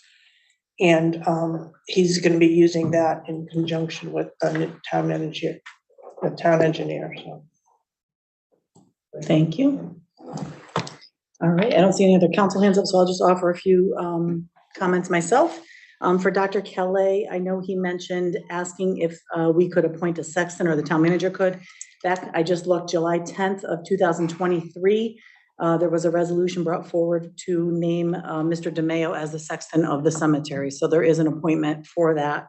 The issue with the fencing, I know, has been an ongoing complaint from Mr. Kelly. I did talk with the town manager about it after he met with him on Friday, and I was told that there is not an opening in the fence. There is a gate. The gate is kept closed. The only time it's used, from the best of my knowledge, is to allow the mowing procedures to happen. So they use the gate to allow for the equipment to be able to access where it needs to access. So I will follow up on that with Mr. Hucka just to make sure I've got that right. In terms of Camp Ave, I want to assure you folks, it has not fallen off the radar. We did talk to you all before the last budget, or during the last budget cycle, I think it was, and we agreed that we would do a public hearing. We've had, and it's not an excuse, but we've had a lot of staffing changes. And so every time someone new starts, we have to kind of catch them up to speed on where we're at in the process and what the information is, and everybody's got a different take on it. So you're right to say that the former town manager indicated that his survey of the neighborhood said there were more people that were opposed to it. It sounds like the information you're bringing forward to us shows us something different. We do have those 5 options. We now have a town engineer on board. We have our new town manager on board. And I know Deputy Mayor Bedrejko and I had spoken with the town manager, I want to say it was even last week or the week before, about getting a public hearing going, because we do recognize that that is a very big piece of this. I think we have our 5 options, so to speak, that were laid out with prices, and price is a consideration, but it's not the end all. Of course, safety needs to be the biggest priority. So please don't think that's falling on deaf ears. We can't manage the project. We can only allocate funding. So we need staff in place that can manage that project. So now that we have that, we can ask for that to move forward, with options being brought forward to the neighborhood, making sure that, yes, we have your petitions. We also have the survey from the former town manager. Let's get together as a community in your neighborhood with the folks that are the biggest stakeholders and hear from everybody, and make sure that everybody in the neighborhood understands the same information, has all 5 options, can see what that entails, what that looks like. We want to make sure that people know that some of those widening options are going to take up a bit of a front yard. And there may be people that don't love that. There may be people that are fine with that. So we need to make sure that every resident, and I am thankful that you all are paying so much attention to it and come here and are invested in it. but not everybody in the neighborhood maybe is paying as close attention. So we need to make sure and do our due diligence that they understand the extent of what that project will look like if we go for a widening on both sides versus one side versus keeping it the same. So we want to make sure we're doing that. So we will make sure with the new town manager that we get that going. And we will review the information that you provided. Just keep us updated on it. That's all we ask. Yes, thank you. We've got no communication on Yeah. And that's hard to do, but we will make sure. It's hard because it's a neighborhood, so, but we will make sure we do that. Ms. Lyons, it was great to see you in person. I agree, it's been a while, so we're glad to see you. You had a lot of questions. I'm gonna be honest with you, the Millbrook and Piper Brook, I know Mr. Chapman had done some work with the brush hog and all that back a few years back, but nothing significant had been done. So we'll follow up on the grant funding for that with the town manager. It's if he were here tonight, he may have more information. So I'll make sure and share some of the concerns you raised with him so that he can respond either directly to you or at the next meeting. The website, I can only tell you that we all at this table agree. I go on and search all the time and I want to be able to have things at my fingertips and they're not there. I will say it out loud. We have asked and asked. So we will continue to forward that complaint and share that complaint with you. In terms of the police department, I will say it on the record again. I did not fire the chief. I have no say in hiring, nor does any one of us at this table. The town manager is the only one who can hire, fire, or retire anyone in the town. The chief of police did submit a letter of retirement that was provided to the council hours before the meeting that day, and I don't remember what day it was. So we were in receipt of a letter of resignation, retirement from the chief. So other allegations are what they are, they're allegations. In terms of the funding of the police department, and I said this at the last meeting, I will say it again, this council has fully funded the police department. The requests that were brought forward were funded fully. The chief of police has indicated in the past that he will need more staff once those developments come to fruition and get online. And we all have acknowledged that that is absolutely something we will need to do. Quite frankly, during our last budget session, we asked the chief point blank, how many positions do you need? Do you want us to add a couple this year? His response to us was add just one because I can't fill the ones I already have. And it doesn't make sense to budget dollars out of taxpayer money for positions that are going to then sit vacant. So until he could fill those 8 positions or 9 positions at the time that he had open, he didn't feel it necessary to fund additional positions. That was the answer this council got. That's what we took as being the need of the department, and we acted appropriately and funded his full request. And those are public meetings. There are recordings, there are minutes, there is everything. So feel free to look at those. In terms of speed bumps, I will tell you, I've gotten over the years many requests for speed bumps and had brought them to the former town manager as well as the current. I live on Walsh Avenue. That is an extremely busy, fast street. So would I love some speed bumps in front of my house? I would. I've been told over and over that that is not an option because it causes damage to lots of different reasons, to plows, to cars. It is what it is, but that was always the answer I got from our former police chief. We can certainly revisit it with the new police chief when we get someone full-time on board. As I mentioned earlier, we have an interim on board right now. So we can certainly continue to revisit that because I know that's a complaint. But I will tell you, it's a complaint on a lot of roads in town. It's not just 1 or 2 main roads or 1 or 2 side roads. It is a pervasive problem. Traffic and speeding is a pervasive problem that we need to work with our police department on as we move forward. So we hear you. All right, I tried to address a little bit of what everybody said. And if anybody has more questions or anything, you're always welcome to reach out to the counselors either by email or phone. Our information is on the website. Okay, we will move on now to consideration of old business. And we have, this is an item that we have brought forward on every agenda for quite a while now to disband inactive committees. There are 2 that are still out there waiting to be acted upon. The Town Hall Renovation Public Building Committee. Chairman Harpy is still working on that final report. He did indicate that it was not ready for this evening and he is not able to attend, I don't know, not my business, the next meeting of the council at the end of the month. So as you'll see, it's mentioned the November 28th meeting, and the reason that it's put off that far is that November 7th would be election, the 14th would be the swearing in an organizational meeting, so the next business meeting after that would be the 28th. So that will be moved off till then. School Code Compliance Committee, this committee's been tasked with several different projects since its creation in 2010. The Board of Education is the one that has to close the financials and provide the final report, and we are still waiting for them to do that. So we have been in contact with them. They know that we're waiting on that, and we will continue this item on our agenda so it doesn't, so we don't lose sight of it. Next item this evening is tax refunds. Deputy Mayor Bedrejko. Resolved that property tax refunds in the amount of $6,208.75 are hereby approved in the individual amounts and for those named on the request for refund of an overpayment of taxes certified by the revenue collector, a list of which is attached to this resolution. Second. Second. Second by Counselor Rada. Any discussion, counselors? Hearing none, all those in favor signify by saying aye. Aye. Any opposed? Motion passes 8-0. Counselor Ennis absent. Next item this evening is the minutes of previous meetings. I would entertain a motion to approve the September 12th and 26th regular meeting minutes. So moved. Moved by Counselor Nagel, seconded by Councilman Menke. Counselor Menke. Any discussion on those minutes? No? All right. All those in favor signify by saying aye. Aye. Any opposed? Motion passes 8-0. Counselor Ennis absent. Next item, we are on to new business. And counselors, you'll notice in your packet, we have a copy of the collective bargaining agreement with the Newington Teachers Association.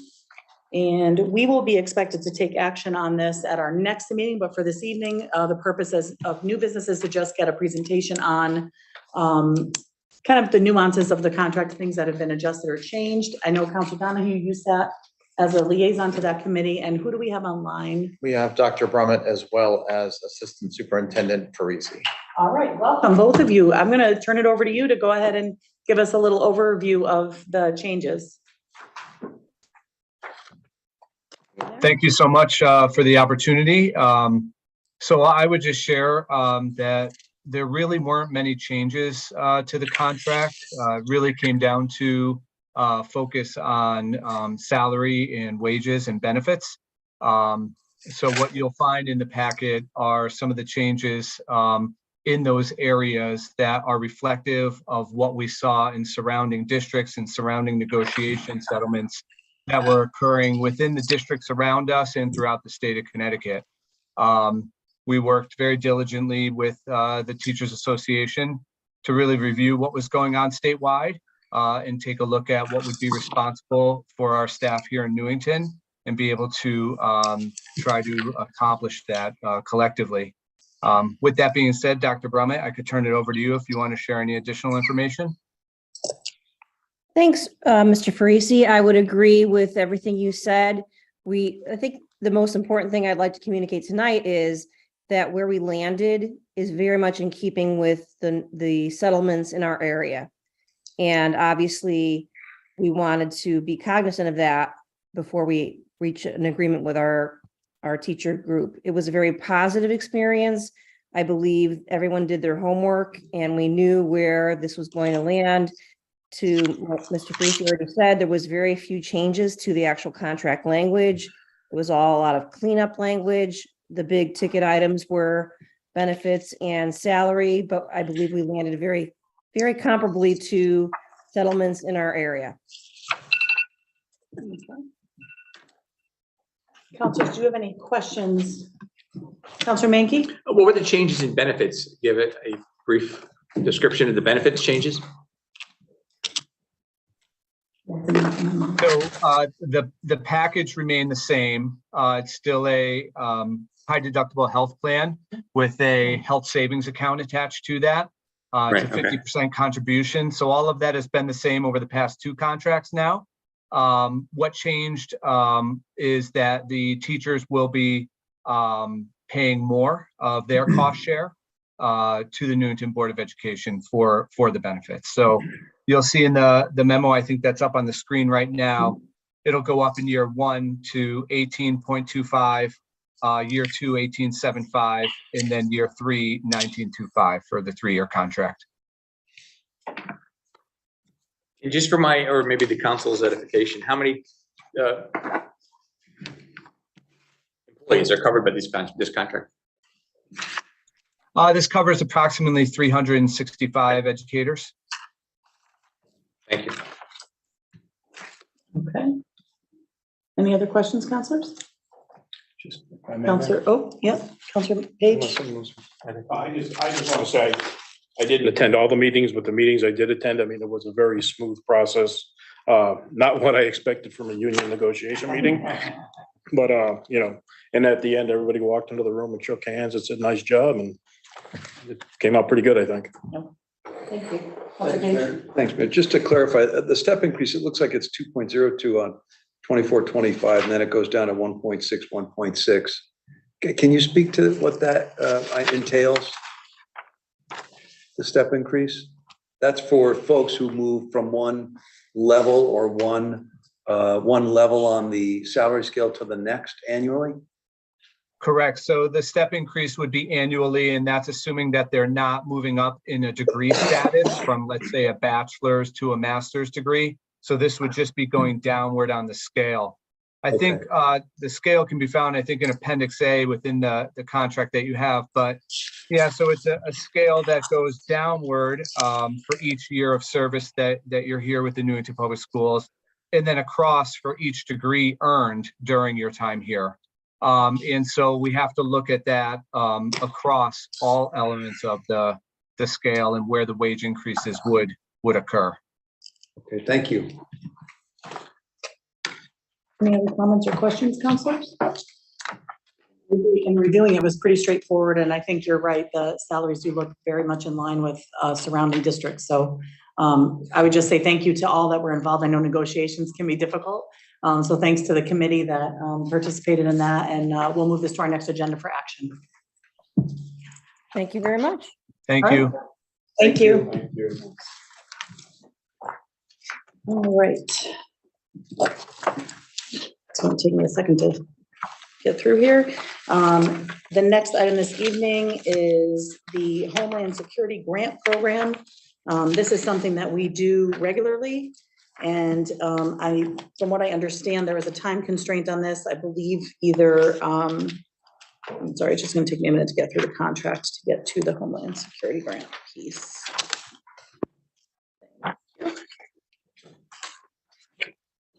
Here we go. All right.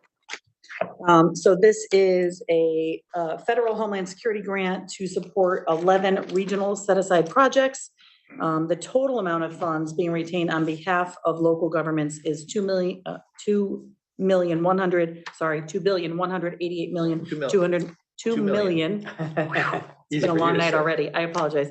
$2,188,219.24. Thank you. But that is split. That is not coming to Newington. That is split as a total amount. So you'll see, counselors, attached is the application for the grant that they are looking for us to approve to move forward with. The question before us this evening is, are we willing to waive the rules to move forward with this, as this is a time constraint item? Yes. It's important. All right, so the first thing I will do is entertain a motion to waive the rules to act on this evening. Moved by Counselor Page, seconded by Counselor Nagel. And now I will entertain the actual motion, and then we will allow public participation on it after we discuss. Who has that motion and would be willing to? I'll read it. Thank you, Counselor Rada. Resolved, the Newington Town Council, in accordance with the Town Council Rules of Procedure, Section 11, voting, adopted February 22nd, 2022, hereby moves to allow action on new business agenda item 10B to authorize Thomas Hutka, Town Manager, to execute the FFY 2022 State Homeland Security Grant Program, Region 3 MOA. Seconded by Counselor Camillo. And I would open it up for council discussion. Counselor Mankey? I would just point out, this is something that in the 8 years I've been here, we kind of do this every year. So it's just kind of a standard thing we do. It's nothing out of the ordinary. What do we tonight? It's a standard thing we've done this time of year every year for 8 years. Agreed.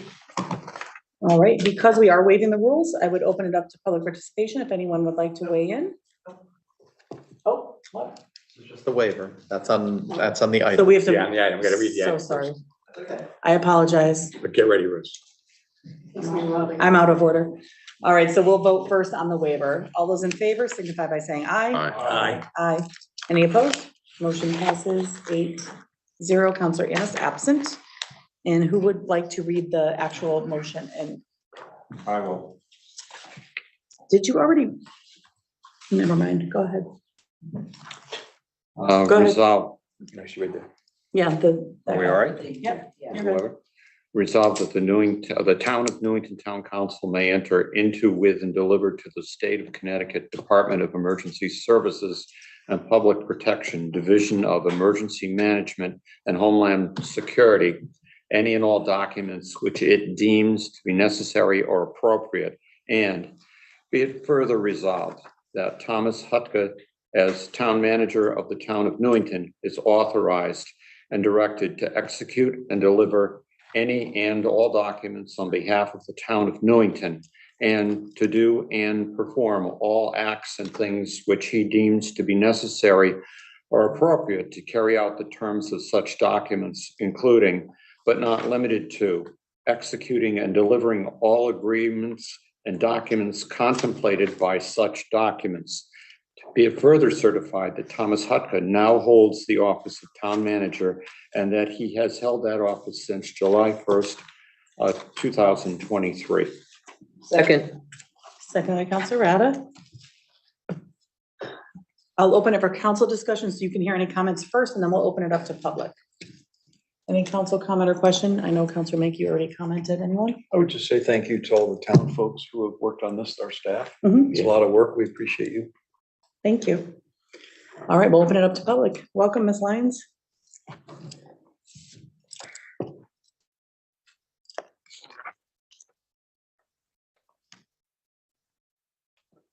Rose Lyons, 46 Elton Drive. I have no objection to the waiving of the rules. I just question, as Counselor Mankey has said, I think coming, you've been addressing this, and I still am not quite sure exactly what it is. It may be on the attachments to the agenda.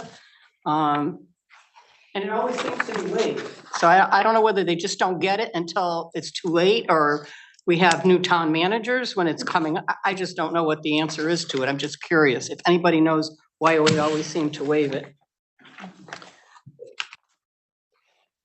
Any other public participation before I comment? Yeah, Ms. Lyons, I asked the same question the other day of Mr. Hutka because I agree, this is one that we always waive the rules on. It seems like for some reason, there's a lack of communication between the bodies. I don't understand it myself. I just know when it comes forward to us, we get provided with the deadline, and this is when it came forward to us. So I don't know. In terms of what it counts on the memo, I don't know if you can go back and put the memo back up, James. While it is money, they are monies that are granted to a combination of 11 regional set-aside projects. The projects are on the screen.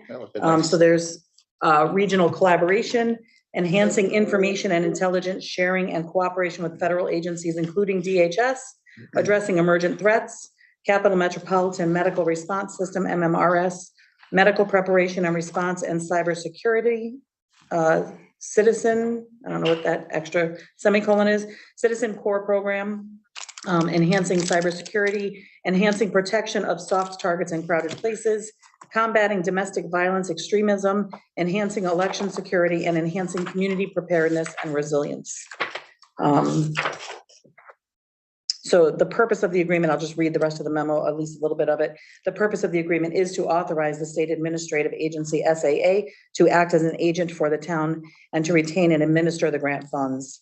The Capital Region Council of Governments, Prague, will provide financial and programmatic oversight supporting the uses of the funds under the Homeland Security Grant Program.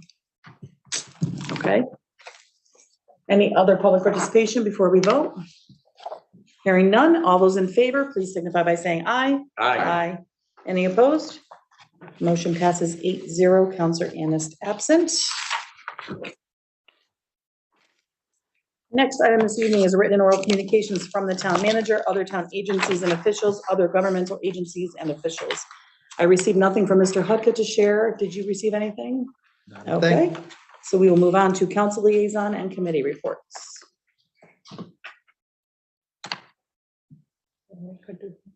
Deputy Mayor Bedrejko? Sure. At the TPC meeting, they discussed and passed amendment to the zoning text amendment pertaining to special permits in the business town center zone regarding drive-throughs. And previously it was for banks, pharmacies, and laundromats, and it's kind of been extended now to allow for drive-through facilities as an accessory use, but it will have to be through special permit each time that an applicant applies. And if it is a drive-through restaurant, it's going to have to include indoor service. And the applicant will also have to submit a traffic impact analysis describing existing and projected traffic volumes, volume of customers per hour, blah, blah, blah, blah, blah. I thought it's interesting right now, there are 9 approved drive-through purposes through town, within town, with the banks and the pharmacies. And basically, I think that's it, because we don't have the laundromat anymore. The laundromat had been turned into a bank. Drive-throughs will have to be located and screened behind the principal building, and entrance and egress will have to be located to prevent conflicts with intersections and vehicular and pedestrian circulation. And one concern that had been brought up was regarding, particularly, I guess, if there's a restaurant, the use of the intercom ordering system. And that would have to be outlined in the application if such an application comes through, to minimize impact on adjacent uses. And there'll have to be some study of sound levels and adverse impacts. And that's about it. So that will, contribute, I guess, to perhaps some additional type of businesses in Newington Town Center. But yet again, because it's a special permit application and there are a lot of regulations that the applicant will have to submit. So it won't be, a free for all. It's going to be well regulated. Okay, thank you. Councilor Mankey? It's a little late now, but the fire commission, we attended a meeting and they're having their open house, the fire department did right now. It's probably over by now, but just to remind everybody that October is Fire Prevention Month, and if you haven't changed your batteries in your smoke detectors and carbon monoxide detectors, you should do that, because if you don't, you could have a fire. And just remember, if you have a chance to talk to your families, make a spot so when you get out of your house, you have a meeting spot. So if someone doesn't go to the front house of the house, and someone doesn't go to the back of the house, and then someone try to go back in to save somebody. It's better to make sure that you all know where you're going to meet, so you're all meeting in the same place, and you know that everybody's out of the house safely. And then the fire department can respond without having to go back in to look for someone who's really outside in the backyard or the side yard or the neighbor's yard or across the street.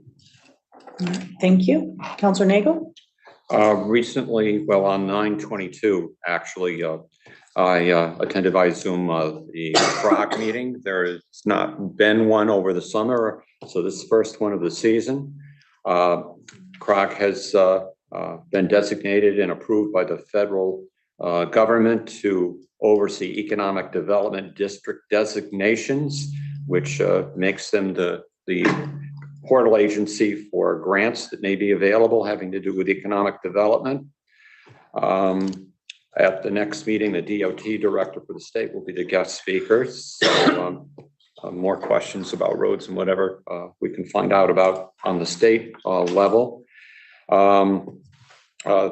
Discussion came to them about the 2020, I know it seems a long time ago, 2020 census presentation. And the overall short version is, according to that census, which may be skewed because of COVID, is that the capital region has remained stable in terms of population. There has been a slight shift in terms of where population is and the different makeups of minorities and so on within that population of this area. There is a centralized portal, which is like a website that is being developed, that where all CROG information can be gotten, demographics, population makeup, and other things. There was an economic policy board resolution adopting a policy for helping involving in the area reuse of buildings and helping small businesses to go through the process of applying for grants the COG oversees. Also, there was a development and a resolution passed for a strategic playbook that all the 38 member towns will follow to help each other in terms of various different areas over the next period of time, year. And it's lengthier than that, but that's the short version. Also, I attended the senior center and disabled meeting the other night. Basically, they reviewed what happened in terms of their participation in the National Senior Center Month, which was last month.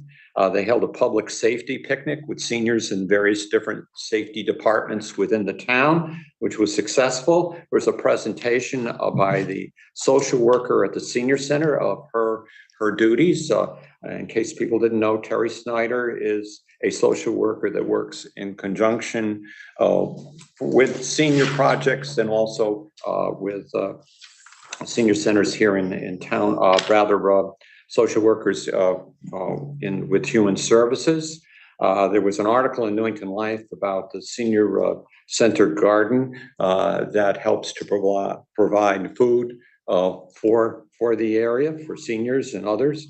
And also a reminder, November 16th is the Senior Expo in the Senior Center, a major thing where there will be various different kind of vendors that have services and products that apply for our older audience that they can take advantage of.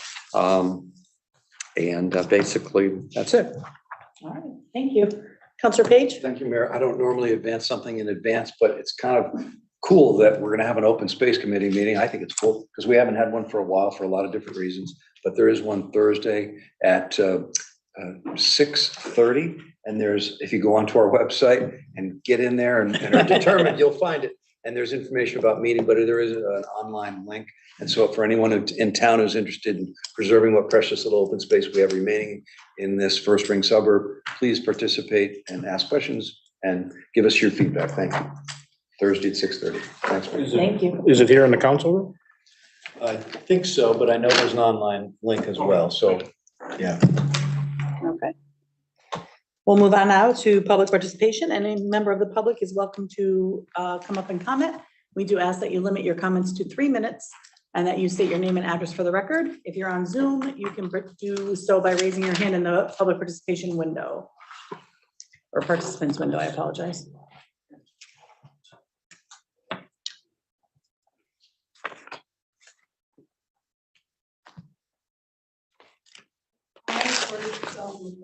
And I thank you for welcoming me to the table in person.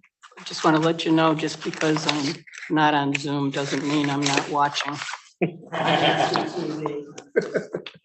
What I'm up to here. First of all, and I don't know whether you have the answer to this, and I know you're not going to respond. It's just, I will contact the town manager again. I'm just curious what the position of interim police department superintendent is. And the other question I had for the town manager is I've been trying to search the website to find the town manager's reports. And I think the last I saw was May of 2023 in the annual report. I don't know if they've been moved to a different section. I used to be able to go into the town manager's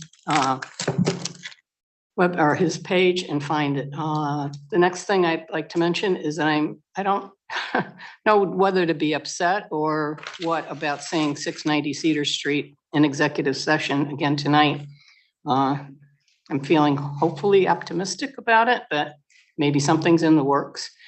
One of the other projects or one of the other things that I noticed hasn't been discussed in a while is the Emergency Operations Center. And with things that are happening, you know, with the flooding and things like that, I'd like to get an update on that. Disappointed that the town hall reno was not brought up tonight, but I have been in touch with Janet Murphy, and I have an email into Lauren Rhines about the monies that have been spent, what's left, and also had questions about the value engineering cuts and what was cut from the project, but has since been paid for by other funds, such as I think there was stabilizers for the human services and some other things I've seen go through. Seems to me that they were things that were cut from the original project, but maybe are back on the books again. I'm hoping that whatever the department heads have asked of the town manager for their wish list or their needs or wants for the ARPA funds, that they're brought before the whole council, and it's not just going to be something that, and it's up to you, the town manager's discretion as to what he feels is important, like it is for the CIP. But looking back at the CIP, the cuts that were made, and that the money that was going to be paid for out of the ARPA funds, again, I shake my head at the fact that you have a public hearing for the tentative budget, and yet you go into regular meeting, make the cuts, and the public has no input as to the cuts that you've made. It makes no sense to me. Not that I'm going to make any changes for you that you're going to. I mean, I get it. The caucuses are going to get together and you're going to make your changes, but I certainly would, like to see what your proposals are, because it seems meaningless for me to sit up here and say to you, okay, your tentative budget looks great. And then you go and you make the cuts during the meeting with no input from anyone. Once again, I'm hoping that some of that ARPA money gets put aside for oil assistance to people in this town. And last but not least, our open space committee. I'm glad that they're meeting again. I got involved with the Save Cedar Mountain project. And once again, unless Councilor Bedrejko brought it up, there was no monies going into our open space fund, which I believe is by ordinance that we were supposed to be putting money aside. So what are you going to do with $25,000 a year? Maybe take some ARPA money and put it, well, I know you have to spend it, so forget that idea. But you can legislate whatever you want, but if you don't fund it, we don't have it and we can't buy it. And piece by piece, land is being bought up, and the answer from people is, well, if we want it, why don't you buy it? With what? Thank you. Thank you, Ms. Lyons.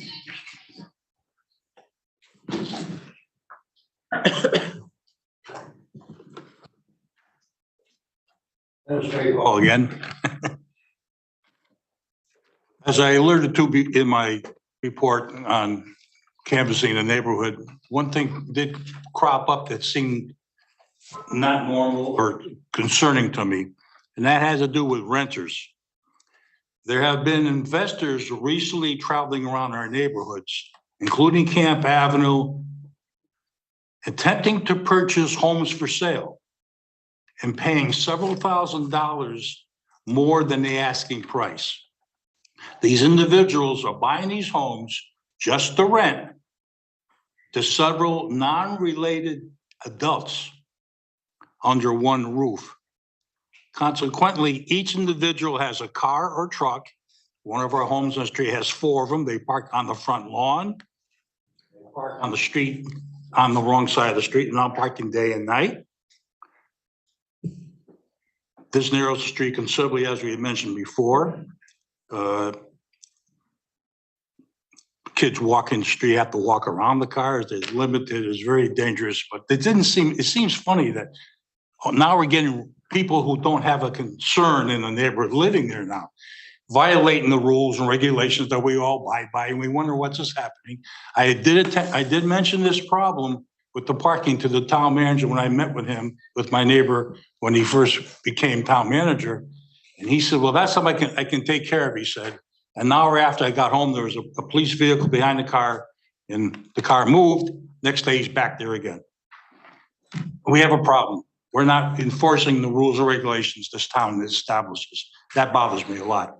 But this is a problem with these renters. They're coming in and buying up all the homes, and they have no concern. I mean, they're just people coming and going, ransacking the places. Like, who takes care of them? Who manages them? That's the one we gotta be concerned. It's something to keep thought. It might be coming creeping up around your neighborhood. You see all of a sudden the house is for sale and then, good, hey, gee, we sold the house and we don't see nobody. We found out when we asked the people, for the owner to sign, they said, well, we're not the owners. Who's the owners? Oh, the guy who owns the house lives out of town. We just rent from him now, finding out a lot. So just that's just something you might consider. Thank you. Interesting.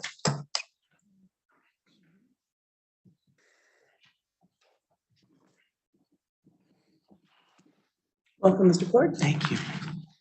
Matthew Plord, 258 Audubon Avenue. I just wanted to share an announcement.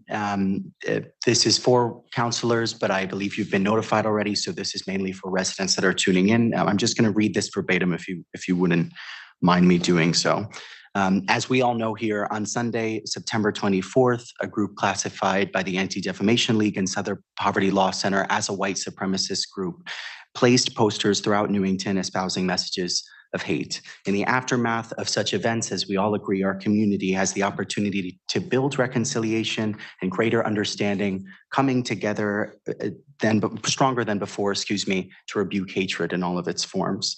So on Saturday, October 14th, this coming Saturday from 6 to 8 p.m. at Church of Christ Congregational in Newington within their fellowship hall, please join residents, interfaith leaders, and local officials of both parties for an open forum and reflection on this most recent hate-motivated incident, as well as to discuss steps for moving our community forward. Light refreshments will be provided, and I know that myself and so many others look forward to seeing you there for that important discussion. Thank you so much. Thank you.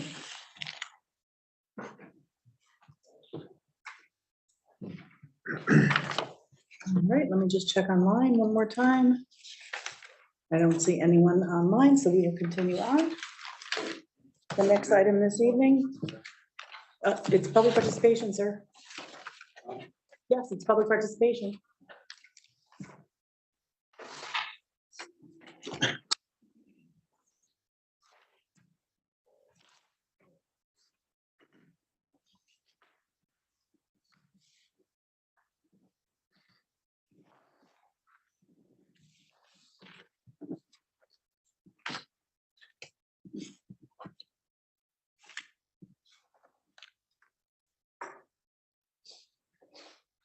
Bob Tallard.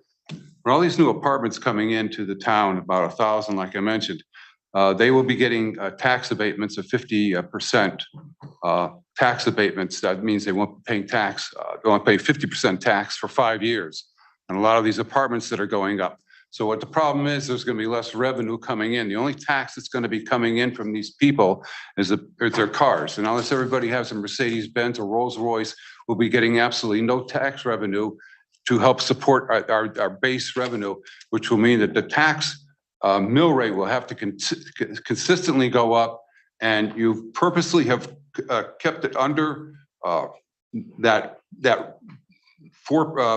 percentage, so you can go around saying that you lowered the tax rate in 4 years. And when all these apartments going up, and I've talked about the dangers of cars and traffic, EMT calls, which our police department has no way of keeping up and with it. And let's see, where was my other thought?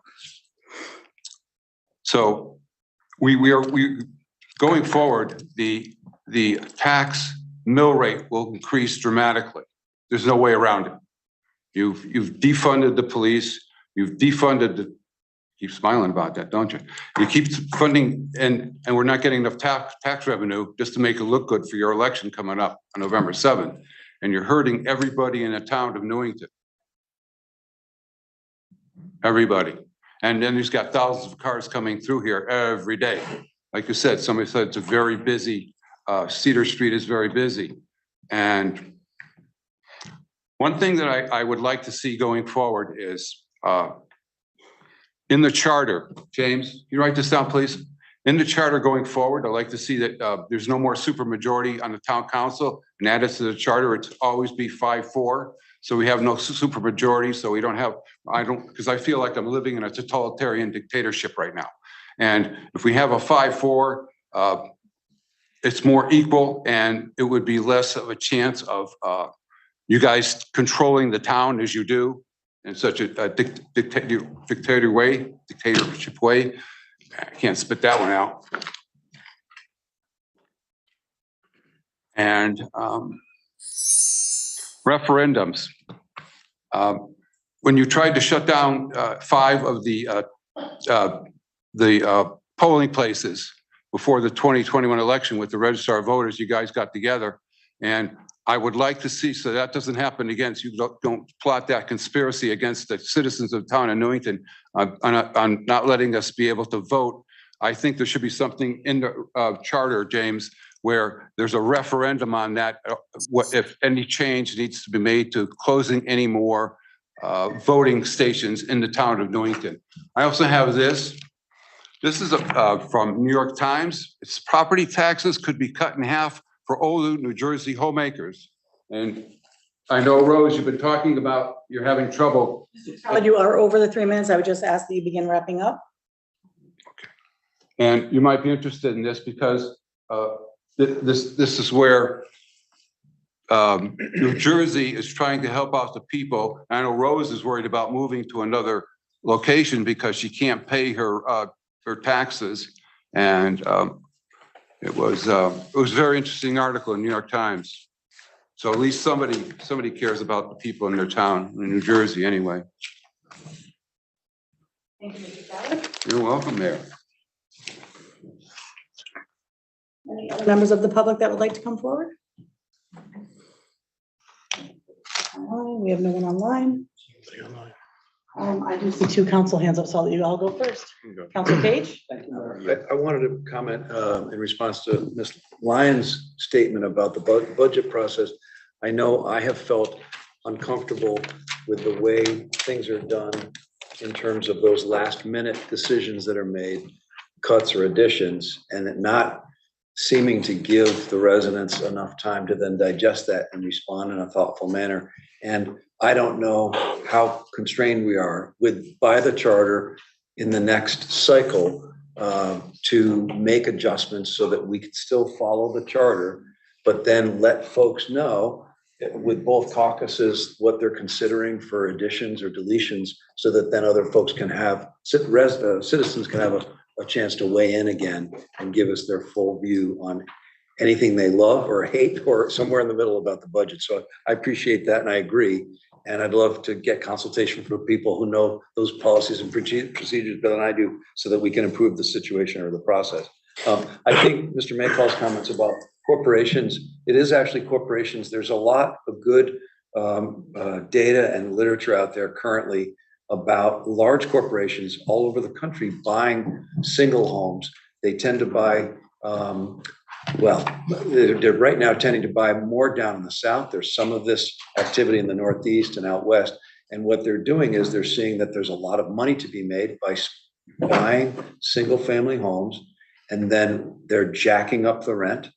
And that's one of the reasons why, among many, it's complex, we have less and less affordable housing, because they're exploiting the opportunity to pay cash because they've got a lot of deep pockets, pay cash to folks who may need the money.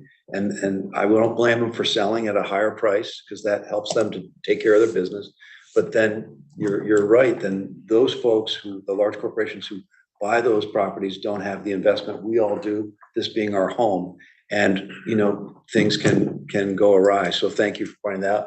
And I don't know what to do about that. It's a free market. And if I sell my house to a corporation out of Kansas or Texas, I guess I have a right to do that. But what are the implications for my neighborhood? So, and then my third comment and last comment is thanking Mr. Plourde for taking the lead on organizing in response to our decision by the council a couple weeks ago to have a resolution against hatred in the town, to organize the forum so we can come together in a bipartisan way and respond to our residents and have a conversation about next steps to continue to keep this town safe and a safe space for everyone. So thank you. Thank you. Councilor Mankey? Just a couple quick comments to Ms. Lyons' comment about the budget process. I agree with you. The budget process is confusing. I've been going through it 8 years now, been going through it, and it's confusing. And part of the confusion is it's a lot of material to digest at a short period of time. To go through that, the book is like yay thick, and to go through it takes time, and it takes time to meet with your colleagues. And some of the constraints are based on,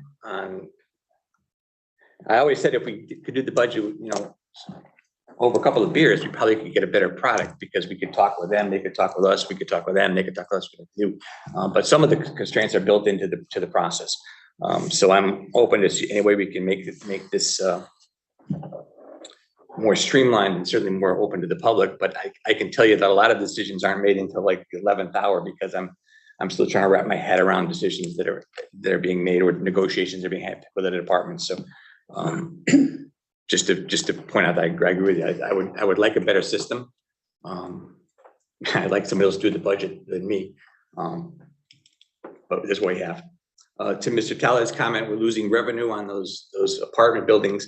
You have to remember those apartment buildings are being built on empty land. So we're getting the revenue for a empty field. If you build an apartment building on it, the revenue, even with the abatement, is much greater than it would be on an empty field. So we are not losing revenue on those sites. We're actually gaining revenue because they're empty land. And we're again, can I finish? No. Mr. Mankey, you have the floor. Please ignore the person in the chambers that is disrupting the meeting. So the revenue increases because we're taking a piece of property that was vacant, that maybe the tax over 100,000, you're building a building on it. Figures right here, actually. If you want to steal my thunder, I had them on the page, but. So for instance, if we take. For example, if we look at on 712 Cedar Street, there's a 40% over 10 years tax fixing agreement. Right. Prior to development, over 10 years, the taxes collected were 537,000.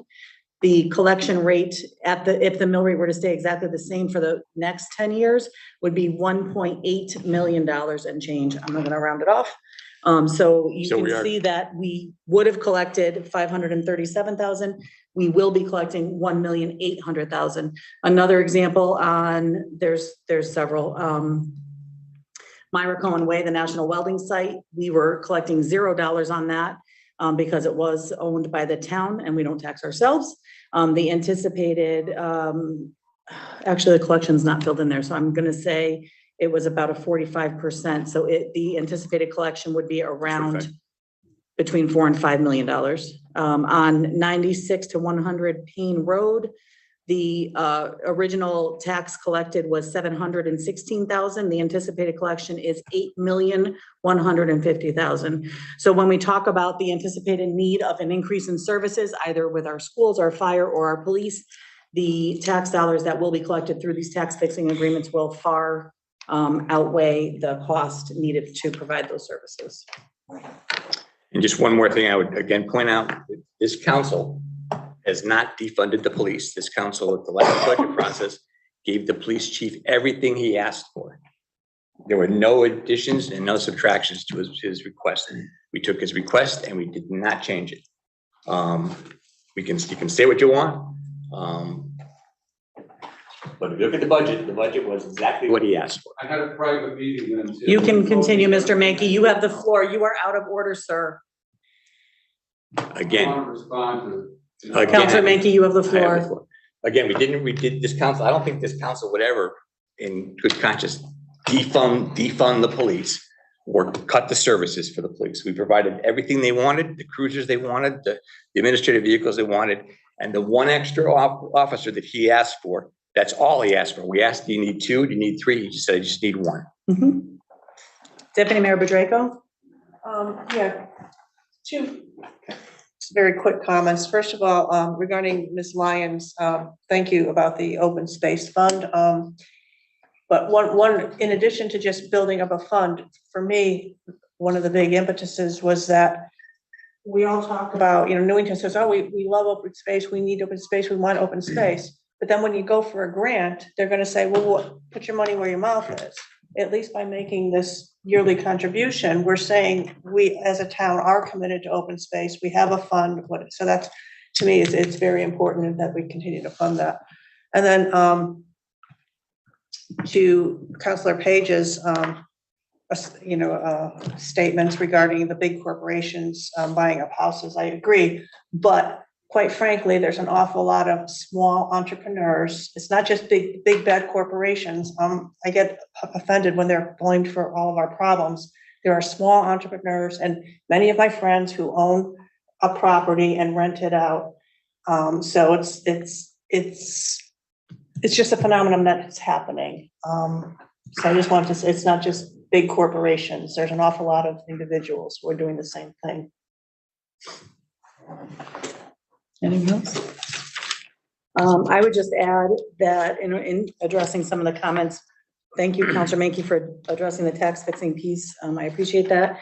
The voting situation, this council did not ask for that. It was brought forward to us as a proposal by both the Democrat and Republican registrar who worked together on a proposal. It was brought to this council. This council very quickly realized that members of the public came forward and were opposed to that. We listened, we had several meetings, we had much public comment, and we listened. We listened, and we didn't change it down to the 3 that were recommended. So that's what this process is supposed to be about. It's a democratic process. So when ideas come forward, it's our job to vet them, but also to listen to those that we represent. And we did that during that process. So I, for one, am proud of that. And I am proud of this entire council. I will say, when we talk about representation on this council, I can count on one hand the number of times over the past 2 years that we've had any vote that wasn't unanimous. I believe it's on one hand that I can count the number of times that we weren't all unanimous on our decisions. So I think I respect greatly, not just the Republican members of the council, but the 2 Democrat members that are here this evening, as well as Councilor Anist, who is ill this evening. I think we've worked extremely well together. I welcome the bipartisan nature of our relationship at this table. And I hope that it continues with whomever is here after the next cycle. It is what it is, and I understand that, but and the makeup of this table will change come November 7th. And I just pray that whoever is here continues to work in the bipartisan fashion that I believe this council has. So that being said, we will move on. We actually have an informational item from Parks and Recreation regarding the youth basketball registration deadline. I have it here.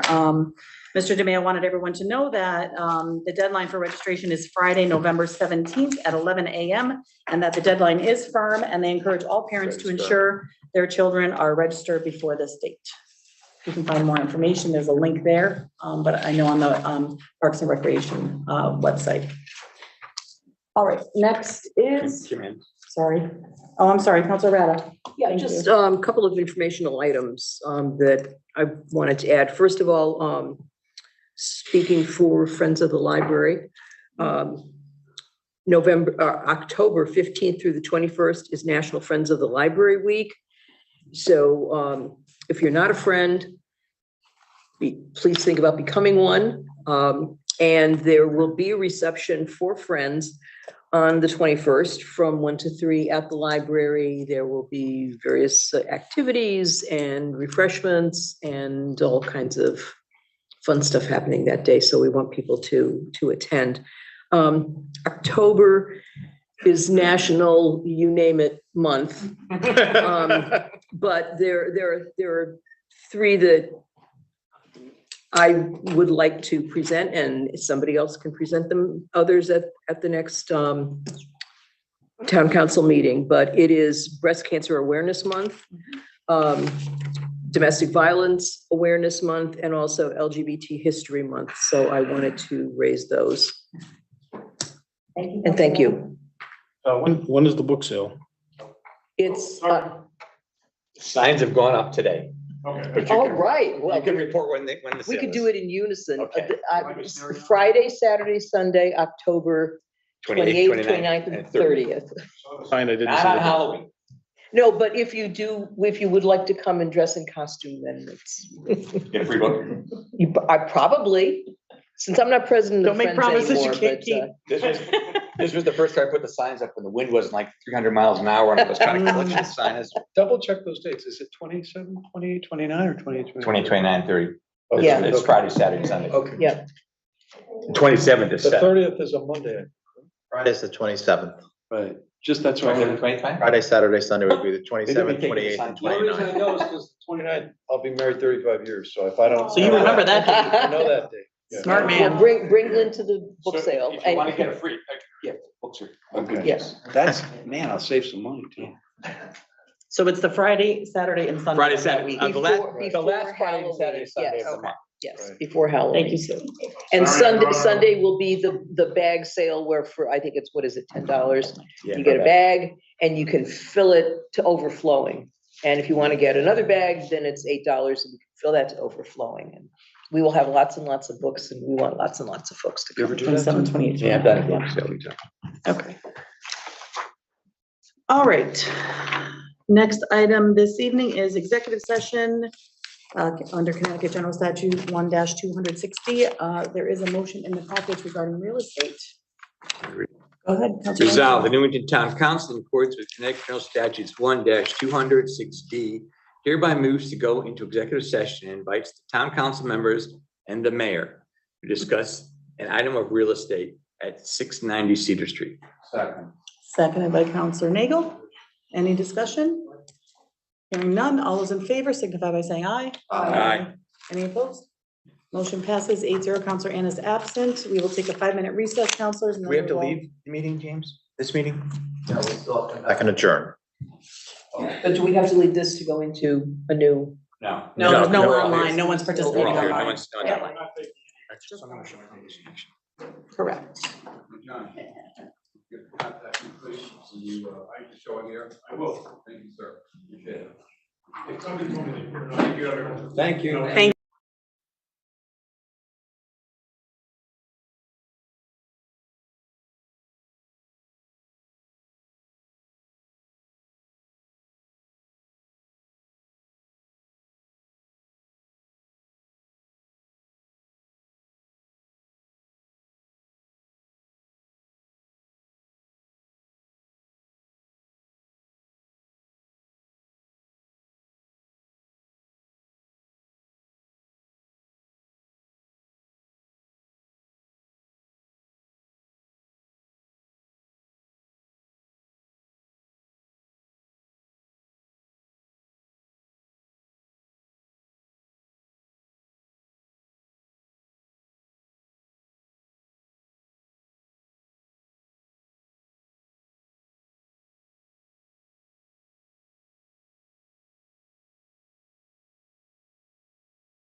All right, folks, welcome back to public session. We are back in public session at 10:08 PM. The only thing left on our agenda is for adjournment, so I would entertain a motion to adjourn. So moved. Second. Moved by Counselor Nagel, seconded by Counselor Donahue. Any discussion? Hearing none. All those in favor, please signify by saying aye. Aye. Any opposed? The motion passes 8-0. Counselor Ann is absent. We stand adjourned at 10:08 PM. Thank you, everyone. Thank you. So much for a quick meeting.